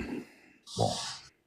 Ceci dit, il y aura une enquête interne et ils sauront s'il était dans son droit ou pas. S'il n'était pas dans son droit, ils vont expliquer qu'il n'était pas dans son droit, donc probablement il aura des sanctions, ça c'est clair. Mais dans tous les cas, il vaut mieux un QRF safe Ouais. partir et de se retrouver avec quelque chose ensuite à mal gérer à un moment donné de sa vie. Quelle est la manœuvre Ok. effectuée juste après l'atterrissage pour poser un avion en douceur. Il n'y a pas d'atterrissage en douceur. C'est bon, il y a la seule technique. Bon, on leur apprenait à faire, quand ils entendaient 20, 20, c'est de maintenir le side stick en palier pratiquement. Et ils se posent tout seuls. Bon, chacun y va de son doigt, comme dirait l'autre. Et Après, l'avion se pose tout seul, Norden, hein? exactement. Non. Sam, il est en train de ranger les achats. Ouais, oui, c'est comme faire ça. Mais Alors, pourtant, Farid, Tout le monde. Farid, salut Michel, excuse-nous, salut Farid, Michel. Din. Farid. Alors, les constructeurs, tu dis. Non, on parle, les constructeurs te disent une décélération à grande vitesse, un reject take-off, tu vas dans le décor, à 90%. Et voilà, OK? Quand tu es lourd, hein? quand tu es lourd. Ouais. Voilà. Salut, bonsoir. Salut Lies. C'est- Là, Salut Elias. comment ça va? C'est qu'on prend de Bah, c'est Morad. Morad, tu as une. C'est la grippe, hein. C'est la grippe. ouais, je Non, crois. j'ai le micro éteint. Non, quand il était allumé, on entendait quelque chose, tu souffrais un peu. Non, j'ai pas éternué du tout, là. Non, c'est pas moi. Tu souffrais, tu n'as pas éternué, je sais que tu n'as pas éternué. Ah non, je souffrais pas. Non, c'est pas moi, j'ai toujours le micro éteint. Ça va très bien. Oui, Michel, Mais je voulais sacher. tu peux nous expliquer la vidéo, Michel, sur le simu? Laquelle? La dernière vidéo que tu as sortie, je te posais la question de savoir si tu nous avais concocté des pannes. Ah, c'est l'instructeur. Et en général, dans les formations IFR, il travaille beaucoup sur les N-1. Tu vois, remise des gaz en N-1, at rotation speed, after take-off, en vol. Tu vois, il chauffe à peu près l'élève comment il avance. Surtout quand il est à bénition, il est jeune sur le machine, il n'est pas encore habitué au mécanisme d'un pilote de ligne ou qui est, on va dire, c'est ça justement le but du jeu.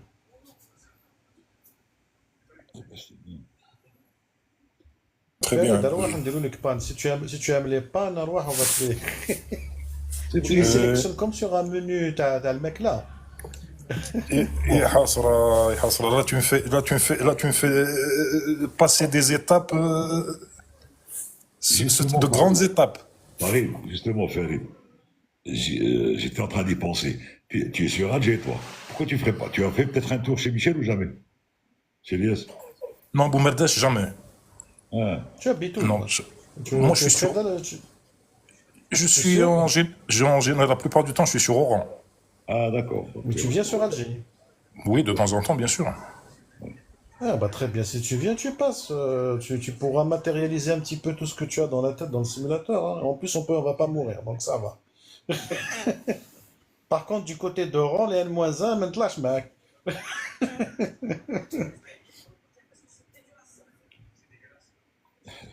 Là, c'est désactivé, Farid. Tu vas laisser, quand je serai au rang, j'irai à Naouya. Naouya à Mascara. Ah, Inch'Allah, pourquoi pas. Exactement. Oui, je voulais vous appeler pour venir vous voir quand vous étiez sur Oran, l'Arabe. j'aurais dû. Bon, moi, D'accord. Vous n'êtes pas resté longtemps, vous êtes resté 2-3 jours, donc. j'avais pas trop de temps. Tu es parti finalement le samedi. Oui, je suis tout à fait d'accord, Michel.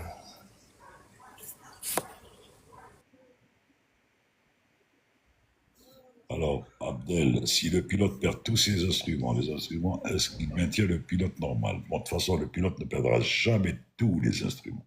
Parce qu'il y en a qui marchent de façon autonome. Comme le Isis, par exemple, il est sur batterie, donc voilà. Mais Standby Horizon. il lui reste le conventionnel. Donc, même s'il perd ses instruments, il y a toujours un système redondant qui supplée à ça, la checklist faisant, donc il peut remplacer ça par ça. Et si dans le cas où il perd beaucoup de choses qui sont trucs, il lui restera le plus important, c'est-à-dire le nécessaire pour pouvoir composer. Donc, tous les cas de figure. Donc, ne vous inquiétez pas pour ça. شحال يحكم sur la 330 l'ISIS شحال يحكم l'autonomie تاعو. Il n'a pas d'autonomie. Il est indéterminé. Et ad vitam aeternam. Indéterminé, Michel. Ah oui, hein? Ah ouais. Ouais.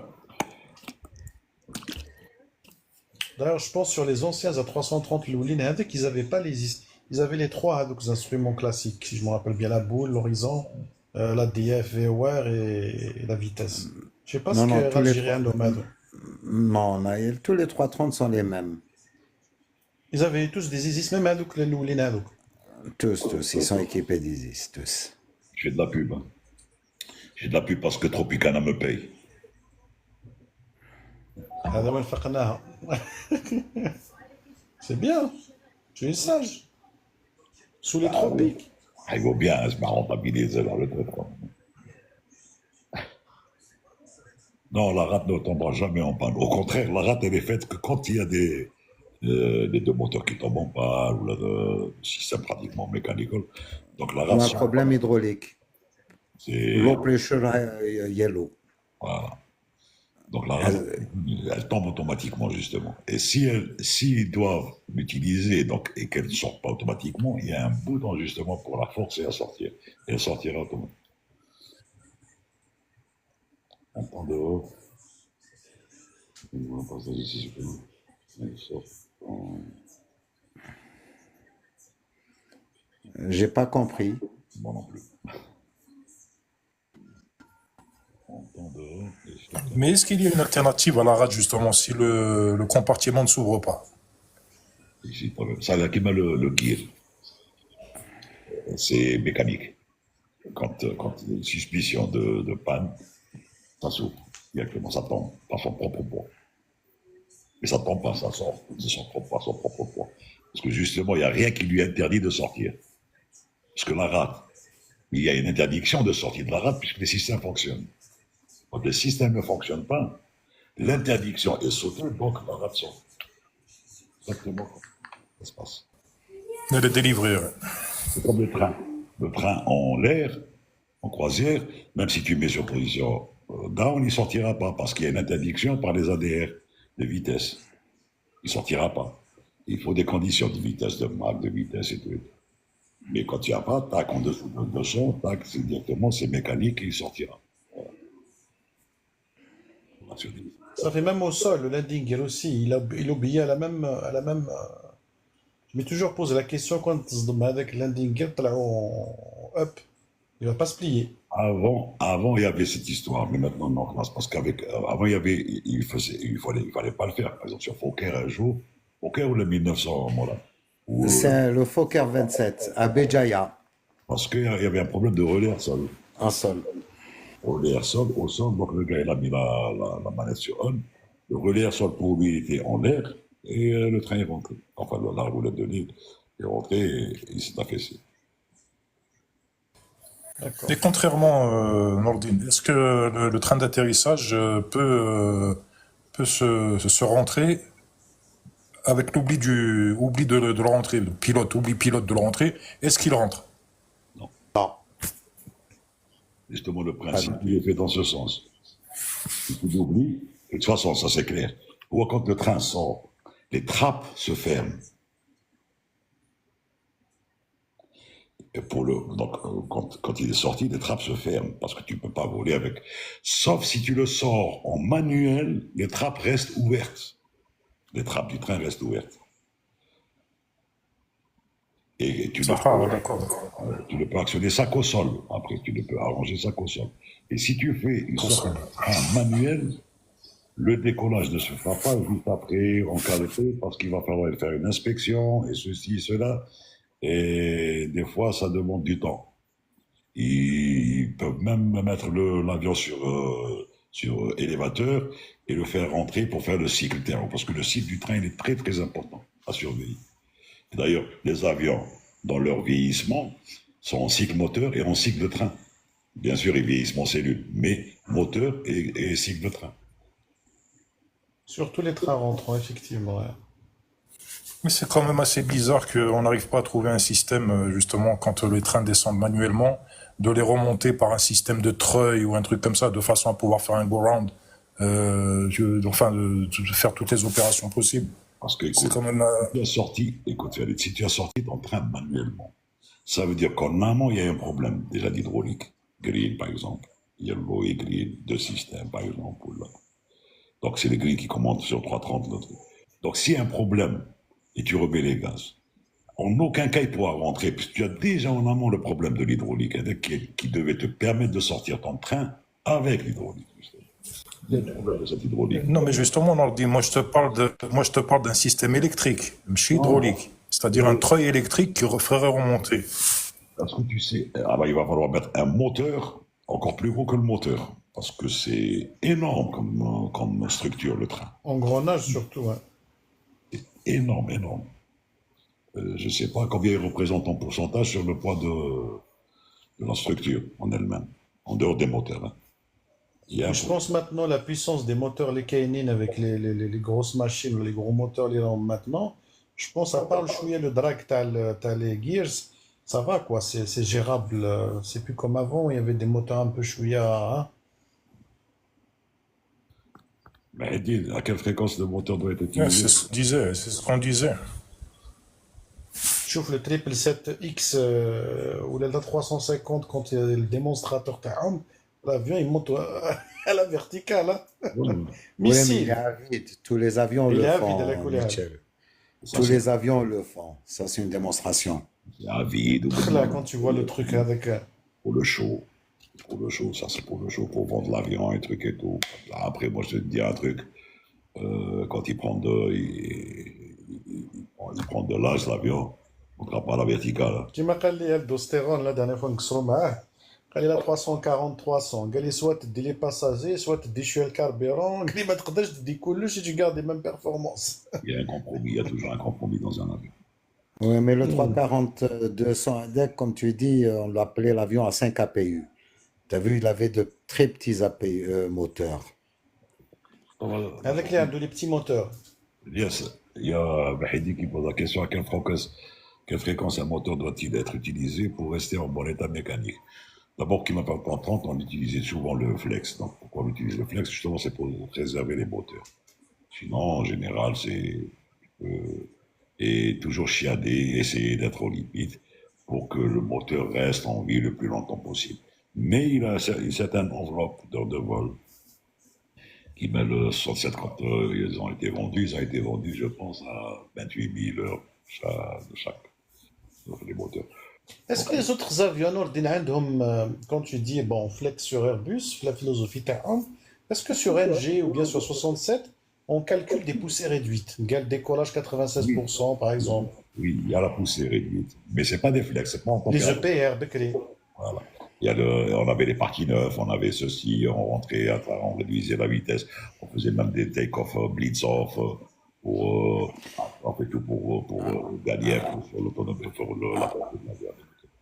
Alors, Michel, il faut savoir que les réacteurs, les flex ou les réductions de poussée au décollage, pour la certification, elle est de 25% de N1. Je dis bien 25%. Le seul constructeur qui a pu passer à 35% de réduction de flex de température au décollage, c'est Airbus qui est passé à 35%. Quand tu dis 35%, c'est-à-dire 100% moins 35%. 35% de réduction de N1 au décollage. Ça te donne des températures fictives de l'ordre de 70 degrés À peu près, oui. pour décoller. 70, 70, pas 110, 70. Le moteur pense qu'il est à cette température alors que Voilà. il est à la température ambiante. Et c'est pour ça qu'il tient le plus.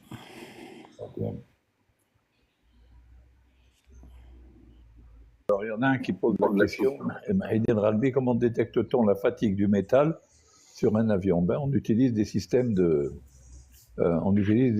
radio. C'est un peu comme des radios qu'on passe pour l'organisme. C'est des appareils, on passe des genres de radio du métal et on détecte les petites criques et les fatigues du métal. Fissure. On a tout un service radio. Et comme pour le moteur, hein. Il brosse comme le moteur, c'est comme s'il faisait une échographie, comment on appelle ça? Une endoscopie. Une endoscopie, exactement, c'est pareil, c'est le genre d'endoscopie, donc c'est un boroscope. Ils le font passer dans le réacteur pour voir un petit peu les fissures, les trucs, tout ce qu'il y a comme cric, comme. C'est tout un art. Un boroscope, exactement.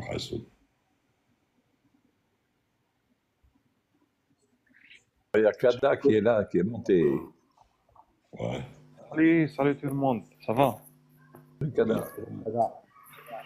Salut Kada. Oui, راح نزيد برك sur le commentaire.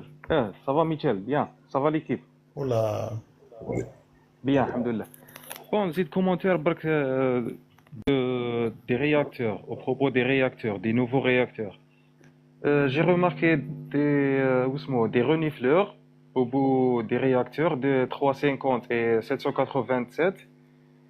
هذوك pourquoi يديروهم؟ je pense au sol au taxi كيكونوا زعما thrust idle ما يكسيديروش واسمو مع الوقت هكذا ولا كيفاش باسكو كاين زعما نقولوا الرياكتور راهو بلو فور بلو بيرفورمون ايتترا اي il a un renifleur من تحت واحد التويو هكذا خارج كما نقولوا حنا يخرج شويه تاع ثراست اللي زياده اللي ما يحتاجهاش هكذا كومون في Ça doit être un peu comme les surge valves, je suppose, hein, je dis ça comme ça. C'est peut-être les surge valves qu'on avait sur les anciens réacteurs. C'est-à-dire qu'à bas régime, on a des vannes qui s'ouvrent de la partie centrale du réacteur vers le fan, vers l'extérieur, pour délester un petit peu de la pression, parce que quand le moteur est au ralenti, il y a un genre de surpression qui se fait dans les compresseurs.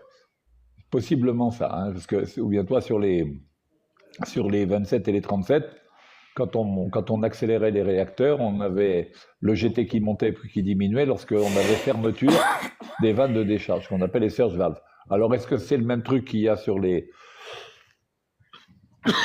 sur ces réacteurs? Je ne sais pas. Ça peut être ça. Oui, c'est des trucs, mais c'est tellement minime, c'est pas évident. C'est comme si que des trucs, c'est des petits entonnoirs qui sortent, c'est rien. Le toboggan de secours peut-il être utilisé après avoir été déployé? Oui. C'est-à-dire qu'il y a tout un service aussi.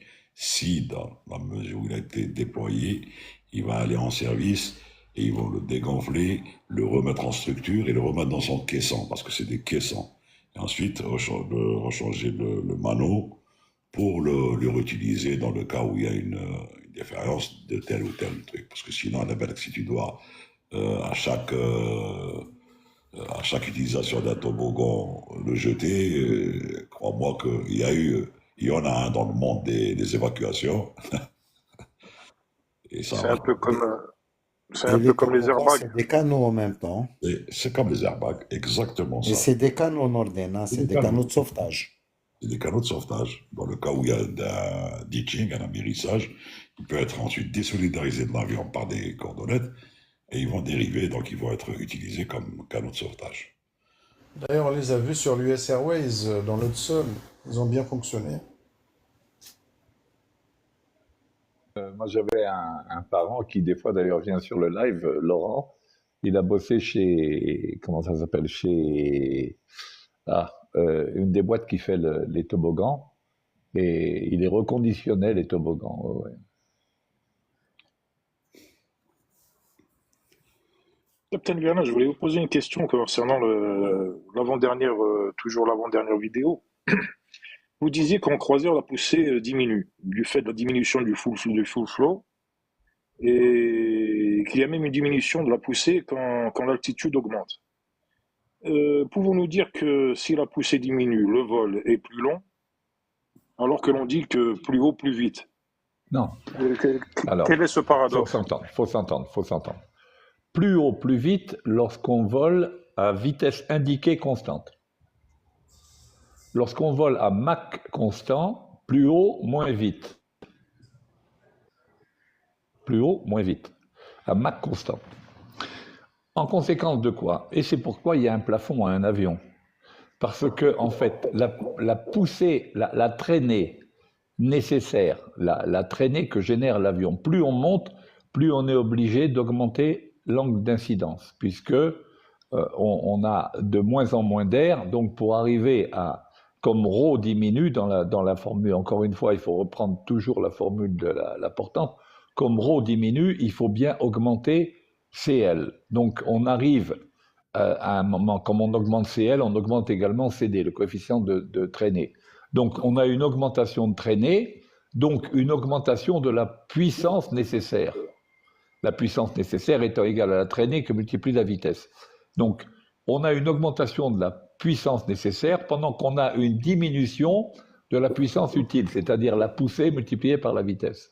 Et c'est pour ça qu'on arrive à un palier. Et c'est pour ça qu'on arrive à ce qu'on appelle le coffin corner, où l'avion ne peut pas voler plus haut et il est au maximum de ce qu'il peut faire. Et il n'y a qu'une seule vitesse à laquelle il puisse voler. Mais il est au bord du décrochage basse vitesse et au bord du buffeting haute vitesse. Voilà. Monsieur JB, j'ai une question de la règle du 3.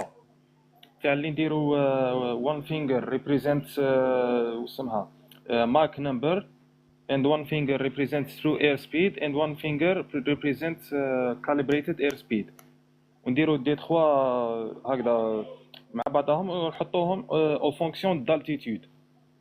هذه نقدروا كما نقولوا حنا نديو ايماج بها باش نكومباريو entre Mach, true airspeed, calibrated airspeed. Chauffe. Plus on est loin du niveau de la mer, autrement dit, plus on s'élève, plus la différence entre indicated airspeed et true airspeed va être importante. Pourquoi? Parce que la correction, c'est 1 sur ρ sur ρ, racine de 1 sur ρ sur ρ0. C'est-à-dire que plus la masse volumique de l'air est différente de la masse volumique de référence, plus l'erreur est importante. Pour avoir une idée, en vol au niveau 330 ou un truc comme ça, on a une vitesse indiquée qui est de l'ordre de 230 nœuds et on a une vitesse propre qui est à 480 nœuds pour avoir un ordre de grandeur, d'accord? Vous voyez un petit peu l'erreur que ça représente. Ok, très bien. Maintenant, avec le Mach, plus on monte, un Mach constant, plus on monte, plus la vitesse propre diminue. Pour une raison très simple, c'est que la vitesse du son est fonction de la température. Donc, comme le nombre de Mach est égal à la vitesse propre divisée par la vitesse du son, si l'on est à Mach constant, si la vitesse du son, donc le dénominateur de la fraction diminue, il faut bien que le numérateur diminue. Donc, plus on monte avec un Mach constant, plus la vitesse propre diminue. Voilà comment il faut voir les choses. Moi, je n'utilise pas les trois doigts, rien du tout. Je sais exactement comment ça se passe. Ah oui. Donc, en fonction de, l'altitude, la température, etc., qui يلحق الماك ليميت الماك كريتيك 0.82 ماك ولا نقولوا تلقى دي فوا نشوفهم في لي فيديو كي يكون 41000 ولا نيفو 410 ولا نلقاه 240 vitesse indiquée. Donc quand j'utilise la règle du doigt هذاك واش يبان لي calibrated airspeed ça diminue ou true airspeed même diminue. Moi, je n'ai pas appris avec les trois doigts, j'ai appris les formules, mais voilà ce qui se passe. Donc on est un qui a appris avec un seul doigt, mais bon, ça c'est un autre débat. Vas-y. Bonsoir. Bonjour. Dans le cas de figure où l'avion de ligne est encerclé par des avions de chasse pour X raisons, est-ce que le pilote de l'avion de ligne il doit se conformer systématiquement aux demandes Il a intérêt. de l'avion de chasse? Attends, je vais t'expliquer un truc. Parce que si il arrive dans cette situation, c'est que cet avion a été appelé plusieurs fois et qu'il n'a pas répondu aux appels du contrôleur. Et donc le contrôleur, par souci de sécurité, il va donner du temps, ce qu'on appelle, il a un timing, et ensuite il va avertir les forces aériennes de son pays pour dire voilà, il y a un avion qui ne répond pas à nos appels, il est à tel niveau, il est à telle position géographique. Donc ils vont aller directement, un de chaque côté. Il n'est pas entouré par plusieurs avions, il y a 2 avions qui viennent à droite et à gauche. Et en général, ils vont lui faire des battements d'ailes pour voir s'il est réceptif à ce qu'il voit. Dans le cas où il obtempère, parce qu'ils vont lui demander de le suivre, ils vont le faire poser dans une base, quelque part. On dit d'accord qu'il se pose à la destination de Terroul. Dans le cas où il obtempère, c'est bon, après il va motiver ça par X raisons, pas de communication, mais j'arrivais pas à mettre le transpondeur, j'arrivais pas. Parce qu'il y a un transpondeur qui dit ou ils vont savoir peut-être qu'ils vont suspecter qu'il y a un détournement et qu'ils n'arrivaient pas à mettre le code de détournement et qu'ils n'arrivaient pas à transmettre ce message. Alors, pour information, s'ils n'obtempèrent à rien, ils ont même le droit de le descendre. C'est comme ça. Il est préférable de sacrifier 200 passagers avec un avion de une aire bien précise que de laisser cet avion faire plus gros dégâts. C'est comme ça. Et tous les avions ils appellent ça des missions de police aérienne. C'est de la police aérienne qu'ils appellent ça comme ça, gendarmerie de l'air. Oui, voilà, c'était ma question d'aujourd'hui. Et il y a d'ailleurs, pour compléter, il y a un codage des signaux, comme disait Nourdine, quand ils battent des ailes, ça veut dire suivez-nous, etc. Il y a tout un codage des signaux qu'un avion de chasse peut faire, hormis la fréquence 121.5, parce que à la limite, la première des choses, il va essayer de contacter l'avion sur la fréquence de secours, à 121,5 MHz. Et s'il n'y a pas de réponse sur la 121.5, il va utiliser les signaux visuels pour le communiquer ce qu'il veut. Voilà. C'est-à-dire qu'un avion de chasse est près de l'avion de ligne, il lui fait des signaux en faisant bouger les ailes ou en montant, descendant, etc. Il y a tout un codage de communication. D'accord. Rappelez-vous du crash de Hélios, de l'avion grec. Il y avait les chasseurs qui sont montés l'intercepter, ils l'ont intercepté. Et ils étaient en train de voir visualiser parce que ils ont une grande visite, ils ont même des jumelles pour voir s'il y a des mouvements en cabine. Ils voyaient qu'il n'y avait rien. Voilà. Le problème, encore une fois, dans ce dramatique accident, parce que c'est un accident terrible, ils n'avaient rien détecté de spécial, ils n'avaient pas de répondant de la part du pilote, donc ils étaient dans les vapes. Ensuite, ils voyaient quelqu'un venir titubant avec le steward, avec son masque portatif, enfin la bouteille, et bon, à épuisement carburant, ben, l'avion est tombé. Il s'est trouvé qu'il est tombé dans une région Norden, pour le rester. je peux rajouter une chose, Norden aussi. Alors, il faut savoir aussi, des fois, il faut pas s'effrayer.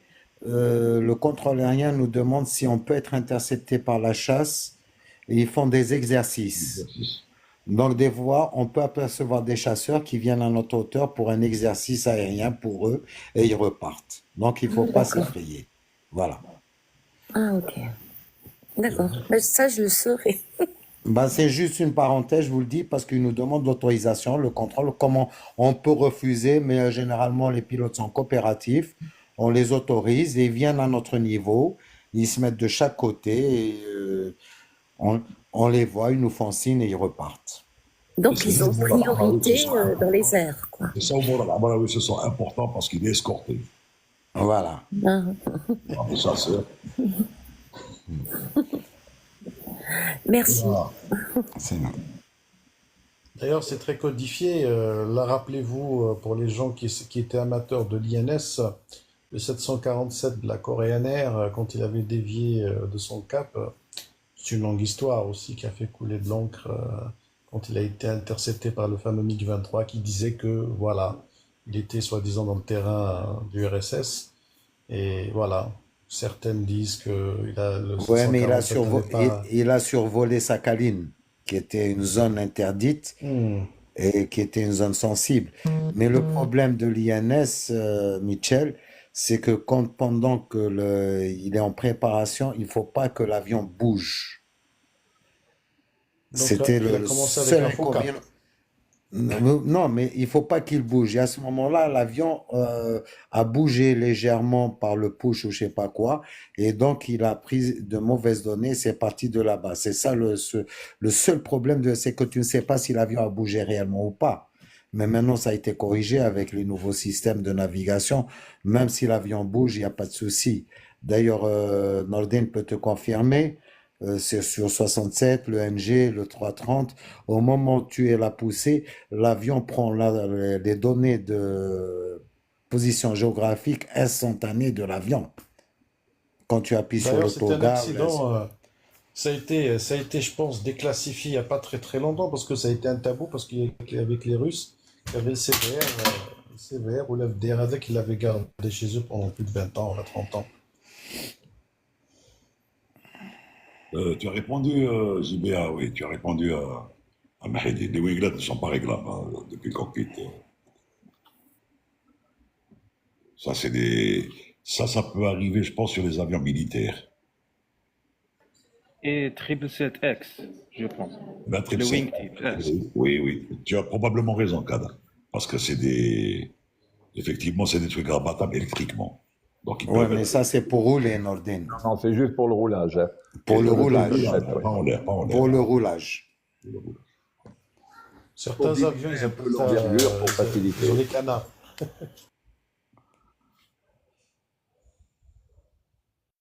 لي ميسيو دقيقة برك سقسيكم على الهاي باي باس engines.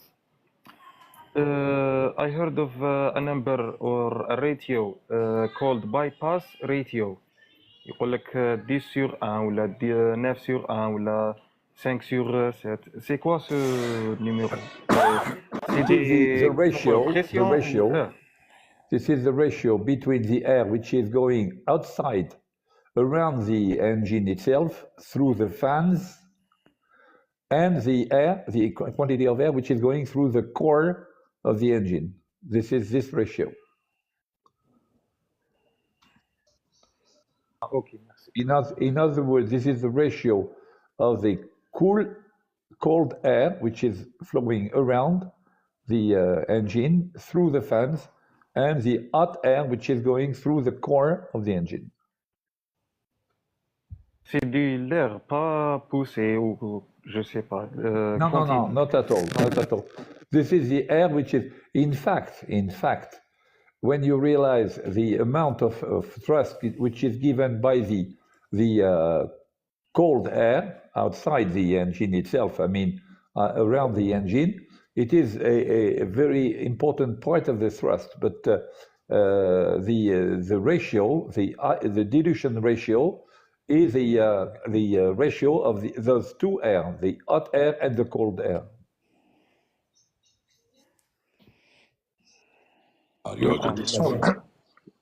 L'autre question, si vous voulez bien, Captain Vialin. Vous disiez, enfin, je ne sais plus lequel d'entre vous disait que quand on utilise des autobreaks, on sélectionne un taux de décélération. Donc une distance d'arrêt. Est-ce une appréciation du pilote ou avez-vous des indications? C'est-à-dire que on applique la formule V2 moins V02 égale 2 gamma X, si ça vous dit quelque chose. C'est-à-dire que la différence de vitesse, quand on est soumis à une accélération ou une décélération de valeur gamma, on a la différence du carré de vitesse, vitesse initiale moins vitesse finale, égale 2 fois l'accélération que multiplie X la distance sur laquelle ça va se produire. Donc en fait, quand on sélectionne autobrake sur medium ou sur low ou sur high, on sélectionne une décélération. Maintenant, la distance que ça va nous donner à l'atterrissage dépend de la vitesse initiale, V2, V au carré. Alors donc, on pourrait s'amuser à le calculer, hein, mais on n'a pas cette valeur-là. On le met, on va dire, un peu à l'instinct. De toute façon, la procédure donne de mettre, par exemple, peut-être, je ne sais pas si c'est marqué quelque part, mais moi, je sais que sur les avions que j'ai pilotés, on n'avait rien là-dessus. Mais il n'y a rien partout. On pourrait... Il n'y a pas. Il n'y a pas. Bon, ben, on le met un peu au feeling. Si on se pose sur une longue piste, on va pas le mettre au maxi. C'est tout. En plus de ça, n'oublions pas que le freinage sur les roues, ça coûte cher, parce que les parties fixes, ça coûte cher, d'accord? Donc, si on n'a pas une nécessité de freinage rapide pour dégager la piste ou quoi, on va essayer de ne pas trop solliciter les freins. Alors, Bouazza, oui, c'est toi qui as posé. Alors, il faut savoir que sur un G, ils utilisent la position 3, hein, c'est monsieur le ministre, en bon ordre. Oui. Oui, parce qu'il a des vitesses d'approche très élevées. 330, le 1, c'est vraiment classe. C'est vraiment low. Pour nous, c'est 1. Le 2, alors si on met le max, il s'arrête carrément. Et on a le 1, le 2. Voilà. Medium, on a low, medium. Donc, on utilise le low. Si on met medium, il s'arrête carrément aussi. En général, le medium, on l'utilisait surtout sur piste enneigée à Montréal et tout. Montréal, voilà. Là, et même low, Norden, il s'arrête, hein, il s'arrête parce qu'on a des vitesses, très faibles. Le maximum de vitesse qu'on a eu sur 330, c'est 140 nœuds. 40, exact. Avec du vent. Et surtout quand on suspecte un, comment dire, poor braking. Quand il y a une condition de braking assez faible, qui est annoncée et qui n'est pas réelle, on mettait sur, quand c'est enneigé à Montréal ou là, on mettait sur médium. Mais il s'arrêtait très bien, surtout qu'il y a du trafic derrière, donc ça nous permettait aussi de dégager la piste le plus rapidement possible pour laisser le trafic suivant se poser en toute quiétude. Voilà. Bon. C'est un compromis, mais sur NG, c'est autre chose. Sur le NG, c'est des positions 1, 2, 3 et RTO. Sur l'Airbus, c'est low, medium. Medium, max.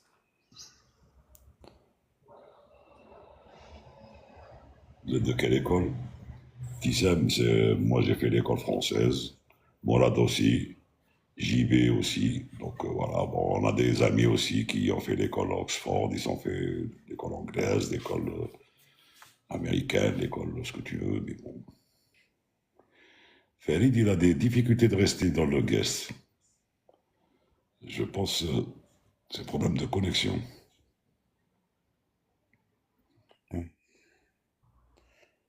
Alors tout à l'heure, on a eu une question dans le guest, pourquoi il y avait des Ilyushin, il les voyait dans le ciel algérien. Alors il y a actuellement une préparation de la parade du 1er novembre, Inch'Allah. L'aéroport, je pense qu'il y a des restrictions au niveau de l'aéroport à partir du 25, c'est ça? 25 ou Du 22. 21. du 22? 21, 22, voilà. Du 21 au 1er. Voilà. Du 21 au 1er de 9h à midi. Il y a des préparations de parade et tout. Bon, c'est comme ça. Même en France, quand il y a le 14 juillet, c'est pareil. Quand il y avait les JO, c'était pareil. Donc, c'est des comme ça. Même en Espagne, même partout, hein, c'est des programmes. Mais ça se passe bien en général, hein. Même pour le trafic, ça se passe bien. Bon, les pilotes, ça les embête un peu parce qu'ils arrivent, ils aimeraient bien se poser, donc ils commencent à calculer leurs coûts. Non, ben c'est bon, l'aéroport sera fermé, Nordin, hein. Et voilà, donc, Donc, carrément, donc il faut s'arranger. Voilà. Et ça sera un plaisir pour les yeux aussi, hein. Ouais, ben il y aura même, je crois, la 340 qui va défiler. ah, probablement, pourquoi pas. Donc, mais là, sous 30 et là. Parce que en même temps, chauffe, en même temps, c'est de faire voler pour qu'il vole, parce qu'un avion doit voler.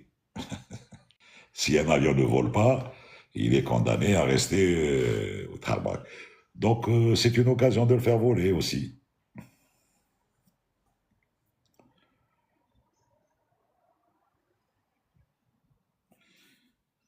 Alors, y a-t-il des questions? الله يرضى عليك عندي سؤال محمد بحري وي فازي تبغي تطلع تسأل نطلعوك دير لا دوموند نطلعك تسأل إلا عندك سؤال دير جيست دوموند جيست نطلعوك non ça c'est petit simple c'est pas bon on va avoir des petits simples محمد بحري si tu veux de poser la question ولا عندك سؤال الجيست oui petit Sam. Salam alaikum, bonjour. Ça fait plaisir de vous entendre. C'est un sujet très intéressant. Moi, je suis loin, très loin de tout ça. Personne n'est loin de quoi que ce soit. Quand Ouais, on veut. vraiment. Mais c'est juste pour vous dire que je vous encourage à à partager surtout de votre expérience pour les jeunes aujourd'hui qui ont des rêves et qui abandonnent parce que par rapport à les études, parce que il faut creuser un petit peu les choses pour avancer. Tout à fait. Il faut creuser, il faut chercher, il faut certes chercher et poser des questions. Et un live comme le vôtre, ça donne des frissons parce que vous partagez d'expériences que je pense c'est pas tout le monde peut faire ça et que c'est des choses quand j'entends que vous parlez en fait, je vois que j'entends des mots techniques que je n'aurai pas l'occasion des trucs techniques que je n'aurai pas l'occasion d'entendre. Il fallait chercher la formation pour voir ça. Soit il faut que je serais intéressée par le sujet, soit donc bonne continuation à vous et continuez à faire ce que vous faites et ça fait plaisir. Voilà. Déjà, le fait d'écouter un live, comme ça, Ouais. quand vous allez monter à bord, vous allez être plus sereine. Parce que vous allez vous dire, je suis monté dans des lives où on avait expliqué ce que c'est que l'aviation, comment ça fonctionne. Et Exactement. et voilà. Moi, qu'est-ce qui m'impressionne, c'est le vocabulaire en fait, le vocabulaire qu'on peut pas trouver ailleurs. Quand j'entends vous parler des pièces, moi je sais pas c'est quoi, mais la méthode, les techniques, langage aussi. C'est très intéressant parce que l'oreille en fait il s'adapte et on se dit c'est quoi ça? Ces gens-là ils font quoi? Je vais vous donner un exemple. Comme disait tout à l'heure JB, il y a un ami avec nous qui monte, bon maintenant il a décroché, je ne sais pas parce que c'est sa connexion, qui n'a rien à voir avec l'aviation. Depuis qu'il est sur les lives, je vous assure qu'il en connaît presque autant et même mieux que quelques-uns. Mhm. Je vous le dis. Ouais, je comprends. Et il est devenu c'est expert, Nordin, Ouais. il est devenu expert. Le Kada Avjik ici, qui est très expert dans le truc parce qu'il s'intéresse trop au truc, il fait des vols sur micro et tout, il est très intéressé et il truc. Michel, il tient une école déjà, il est déjà pilote, mais il tient une école JB et moi, on est à la retraite. Moi, la Darmaoui est toujours en fonction. Et de temps en temps, il y a des collègues qui montent, ils sont en fonction. Voilà. Bon. C'est un live dédié au partage et comme ça. Et c'est tout. Et merci pour votre témoignage. Non, non, mais c'est super, super. Bah, écoutez, bonne continuation. Ça me fait toujours plaisir de monter avec vous, de écouter vos discours, vos partages, vos expériences aussi. Merci. Et puis voilà. Moi, je suis dans l'art, donc tout ce qui est théâtre, ça, rien à voir. On en a besoin, c'est encore bien, parce que c'est ça qui détend l'atmosphère. S'il n'y a pas de théâtre, il n'y a rien. S'il n'y a pas de drame, il n'y a rien. Exactement, exactement. Ouais. Le théâtre. Exactement. C'est ça. Ne croyez pas. Bah, merci. Merci beaucoup. Bonne soirée et à bientôt. Question. Alors, pourquoi y a-t-il une différence entre la vitesse GPS et la vitesse de l'indicateur? Ben, c'est évident. JB, 2 minutes, JB. Pardon, oui. Elle est partie, ça y est. Je voulais lui poser la question si elle avait assisté au festival d'Oran. Il y a le festival dans les films.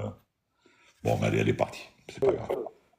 Donc, Maïeddine El-Gharbi qui demande pourquoi y a-t-il une différence entre la vitesse du GPS et la vitesse de l'indicateur. Ben, tout simplement parce que la vitesse du GPS, c'est la vitesse par rapport au sol, et la vitesse de l'indicateur de vitesse, c'est d'abord la vitesse indiquée, c'est pas la vitesse propre, mais en considérant même que la vitesse propre est indiquée, ben, entre la vitesse propre et la vitesse GPS, il y a l'effet du vent.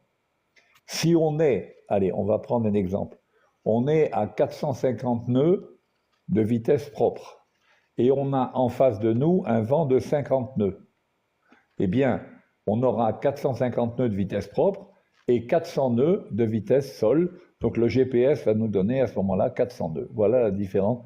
Voilà pourquoi il y a une différence. Et les deux seront les mêmes, la vitesse propre et la vitesse GPS seront les mêmes quand on n'a pas de vent. Voilà.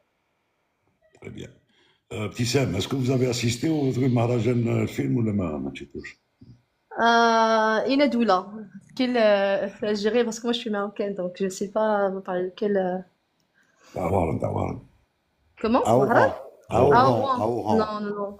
Moi j'ai des amis en Algérie, mais moi j'habite en France, mais je suis marocaine. Ok. Mais pourquoi pas? Si vous m'invitez, je ferai une visa, je viendrai vous voir.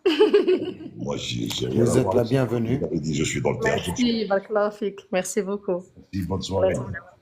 Merci, ça fait plaisir en tout cas.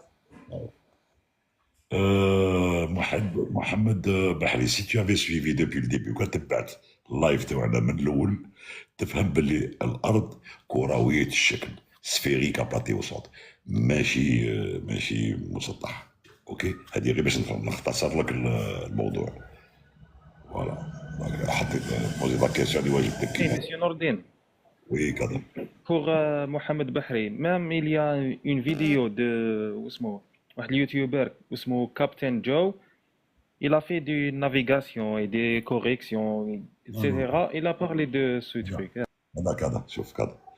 On rentre pas dans les polémiques ici, parce que moi aussi je peux faire une vidéo spéciale. JB aussi peut faire sa vidéo aussi, en expliquant le pourquoi du comment. Ce n'est pas notre délire.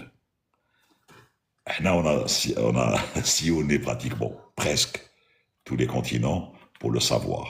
Terminé. Maintenant, ceux qui veulent penser ce qu'ils pensent, c'est leur droit le plus absolu, et ils vont dans les lives à droite ou à gauche. Et ils ne rentrent pas dans son avec toute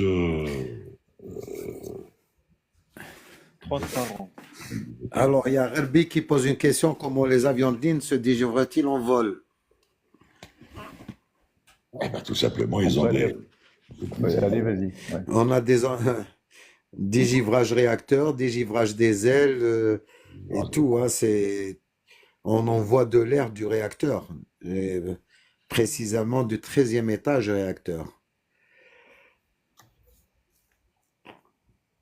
Il y a un système, donc pour savoir, il y a un système de de-icing dans l'avion. Question sécurité, un avion peut décrocher. Oui, si c'est pas un 330, bon, quand c'est un 330 et qu'il a tous ses... Quand c'est un Airbus en général de 330, il faut, quand il a toutes ces lois, ce qu'on appelle normal law, il décrochera pas. Même si tu veux le décrocher, il décrochera pas. quand il commence à perdre ses protections, oui, il peut décrocher. Donc, un avion peut décrocher pour X raisons. Pour une perte de vitesse, pour une rabattante de vent, pour un windshield, pour ce qu'on veut. Il peut, oui. C'est pour ça que j'ai dit que tout avion peut décrocher. Exact. Tout à fait. Alors, il peut être protégé jusqu'à une certaine limite par les systèmes de vol, mais tout avion est prévu décrocher. C'est tout. Il n'y a pas de loi qui peut. Maintenant, effectivement, il peut être protégé, comme par exemple les Airbus, etc., qui font que dès qu'on approche du décrochage, eh ben, les commandes de vol réagissent pour empêcher que l'avion ne décroche. Mais si on enlève ces protections, ben, l'avion décroche. Voilà. Il peut décrocher, mais il faut savoir que les pilotes sont là pour ne pas laisser cet avion décrocher. Donc, ils font la ressource pour le récupérer. Story conversion, donc le direct, il va récupérer son décrochage. Même si l'avion décroche, il va faire en sorte de le récupérer. Il se pourrait que si toutes les conditions néfastes lui tombent dessus, il se pourrait que cet avion n'est pas récupérable. Mais vraiment, c'est très long. Tu l'as dit en tant que voyageur, c'est pour ça que tu t'en soucies, et c'est tout à fait normal. Mais ne t'en fais pas, les pilotes, c'est pas des fadas. Ils sont là, ils sont formés pour sortir du décrochage quand il faut. Je vais vous dire, on apprend à récupérer un décrochage avant même d'être capable d'atterrir et de décoller l'avion. C'est parmi les tout premiers exercices que l'on apprend quand on apprend à piloter, il y a le décrochage. Si ma mémoire est bonne, c'est vraiment dans les toutes premières heures de vol que l'on apprend à sortir d'un décrochage. Voilà. Les gars, si Algérie... Voilà, ça y est. Les baffes commencent avec moi, là, c'est bon. Dans pas longtemps. Du tout, c'est pas moi, c'est avec le chat. Ah, le chat, d'accord. La Molière, elle est juste là. Algérie, c'est le cancer de l'Afrique. Pourquoi tu dis ça, Warda? Non. Non, je suis pas d'accord avec toi, mais c'est pas grave. Tu peux dire, si tu le penses. Bon, les amis, je vais vous dire au revoir. On va tous se dire. À demain, Inch'Allah. Merci. À bientôt. Allez, amusez-vous bien. Merci beaucoup. Ciao. Allez, bonsoir. Salut, Michel. Farid, désolé, tu as décroché, donc je te retrouve plus dans le chat. JB, à demain. Morad, salut. Ciao à tout le monde. À demain, je suis là. Allez, Bye ciao. bye. Bonne Ciao, soirée à ciao. tout le monde.